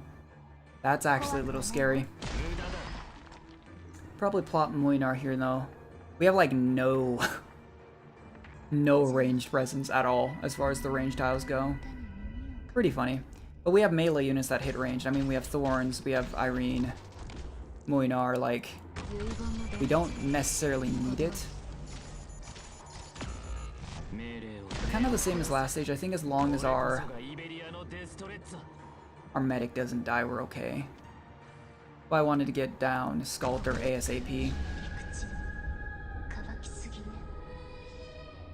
I'd actually put Irene forward here, just to take some of the early aggro off of,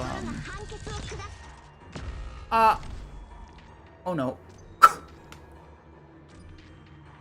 The idea was to take some of the early aggro off of our healer, but because I'm dumb, I neglected the thought that they might just hit all three of them.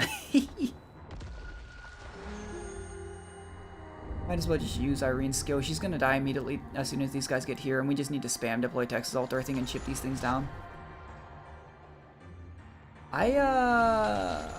Ooh. I need like one more tile for that thing before we deploy. Oh wait, I shouldn't have done that.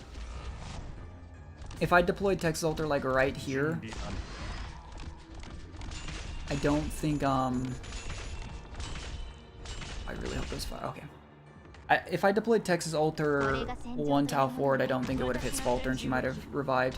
The downside here is we need to stall them for as long as I can, so that Moinar gets his skill back up.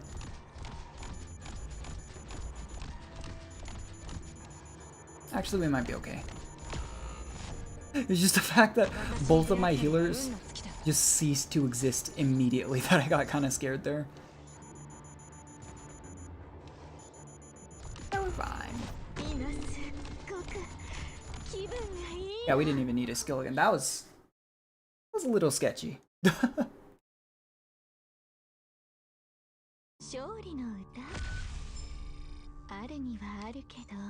Alright, oh, okay.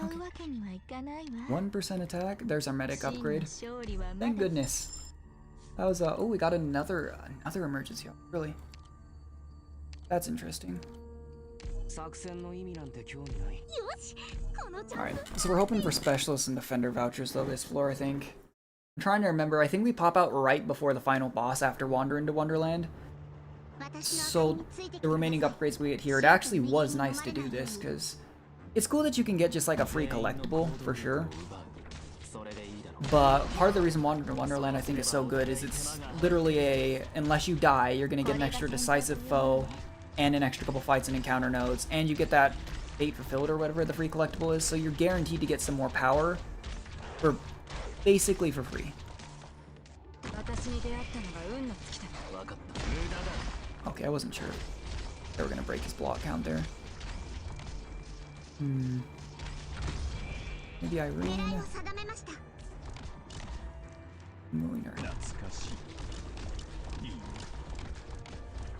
Yeah, our deployment limit isn't that high. It looks like it's at 7 right now. So even though we have quite a lot of units that are usable and useful,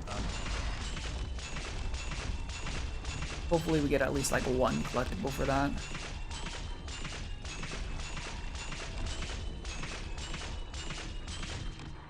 That did so much damage too.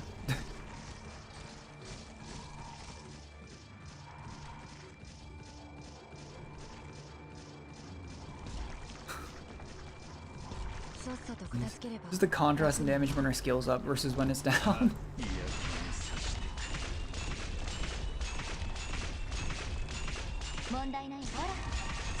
We're actually hurting him quite a bit there.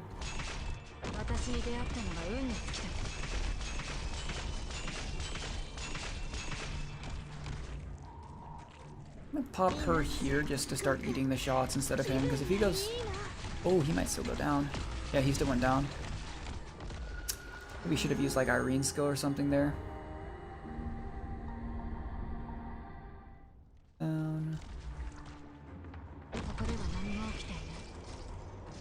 start just plopping down units. I was holding off a bit. I probably should have put Skalter in actually, or Skalter in sooner. But I honestly just didn't think I'd need her. We probably didn't actually. Mission accomplished. I mean, I'll take it.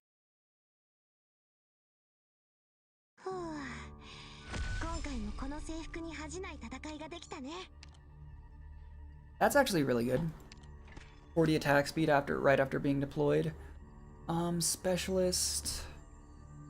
Either Skalter upgrade or it's Cruce the King Glint. Cruce would be good for a little bit more range damage because we were lacking in it, but at this point I think I'm just gonna commit to this.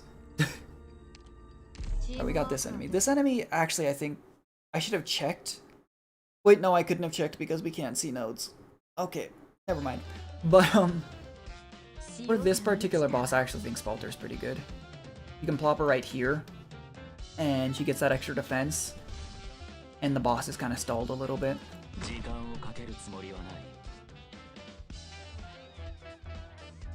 Again, I think it's a good thing that we don't have passive DP generation. Just plop her here, and she just holds the boss for a little bit. And as soon as she gets low, we do that. Buff Texas Alter, hold this line. Actually, I'm gonna do this. It's early in the fight, but when you don't have DP generation, that's like the only time I think the fight's dangerous, so. Drop this here so Thorns doesn't danger, and she gets that passive regeneration. Very nice. Yeah, this boss is perfect example of like I think one specific unit being just really good against him.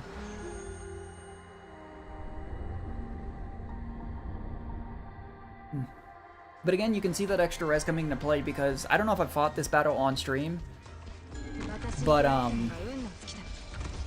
usually the first skill activation kills that enemy. But the extra resistance does cut out a lot of the doll's damage. The arts damage.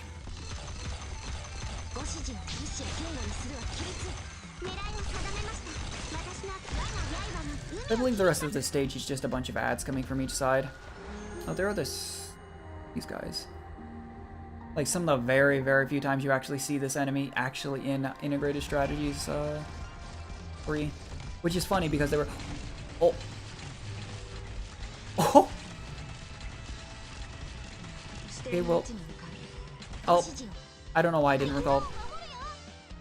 That's awkward. I lost 3 lives there that I didn't need to because I was sitting there thinking, oh, I don't have enough DP to deploy anyone. I had, I could have just recalled her and put someone down. I was just a little bit stun locked, honestly, that the...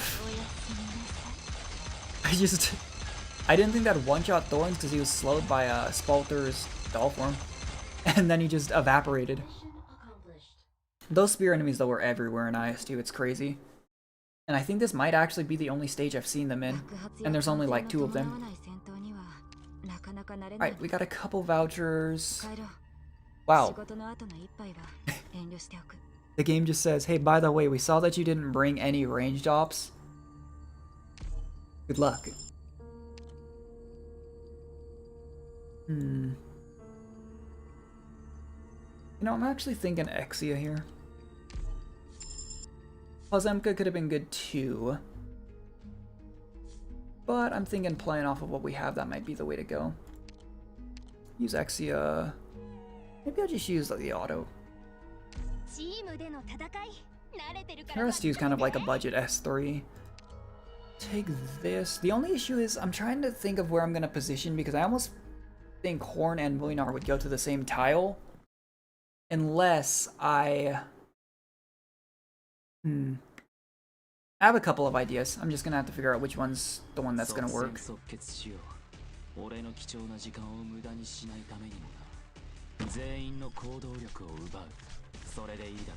But the extreme attack speed after deployment is going to help Texas Alter quite a lot. What I think the plan here is to have Skalter hold the bottom lane.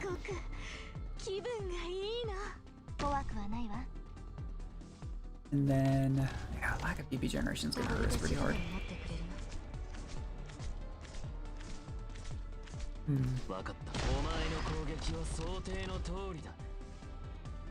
Think of where I'm gonna put each of them. What I could do is, ooh, see, that's not. That's a little better. I actually think the best tile for Horn would have been exactly where I put Skalter, so I'm gonna do something a little stupid. And do that. And I'm gonna try. Up! I messed up. That's really awkward. That's the drag controls on PC for you. I was gonna try and put him either right here or right here. I was trying to decide if I wanted him to start hitting the boss earlier rather than later. And instead, he's just not going to hit the boss because he's not going to be deployed. That's fine. I do not think I could have played this much worse. But we'll call it a learning experience.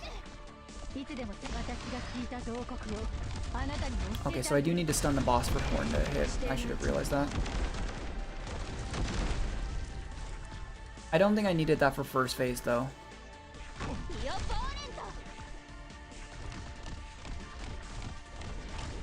Fine, we'll just insta-stun the boss again. What's nice is, I think Horn's getting... Wow, Horn, even without skill, the sniper scope, I think, is what's really making her do a lot of damage there. Because she's so far away from the boss that she's not in the attack speed aura. Huh. I now understand why people were saying Horn is so important for this fight. The sniper scope from being so many tiles away is nice, but she sits outside. You can sit down all the way down here, hold this bottom lane, which I was using like Mudrock or Skalter or Guards for. But she sits outside that aura and just blasts them from all the way over here. That's crazy. I did not know that was a thing.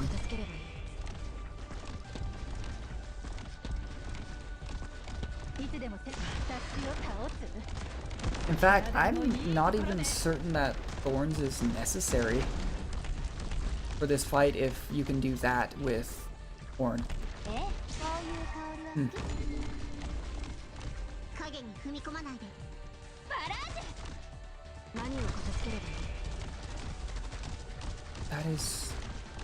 That is interesting.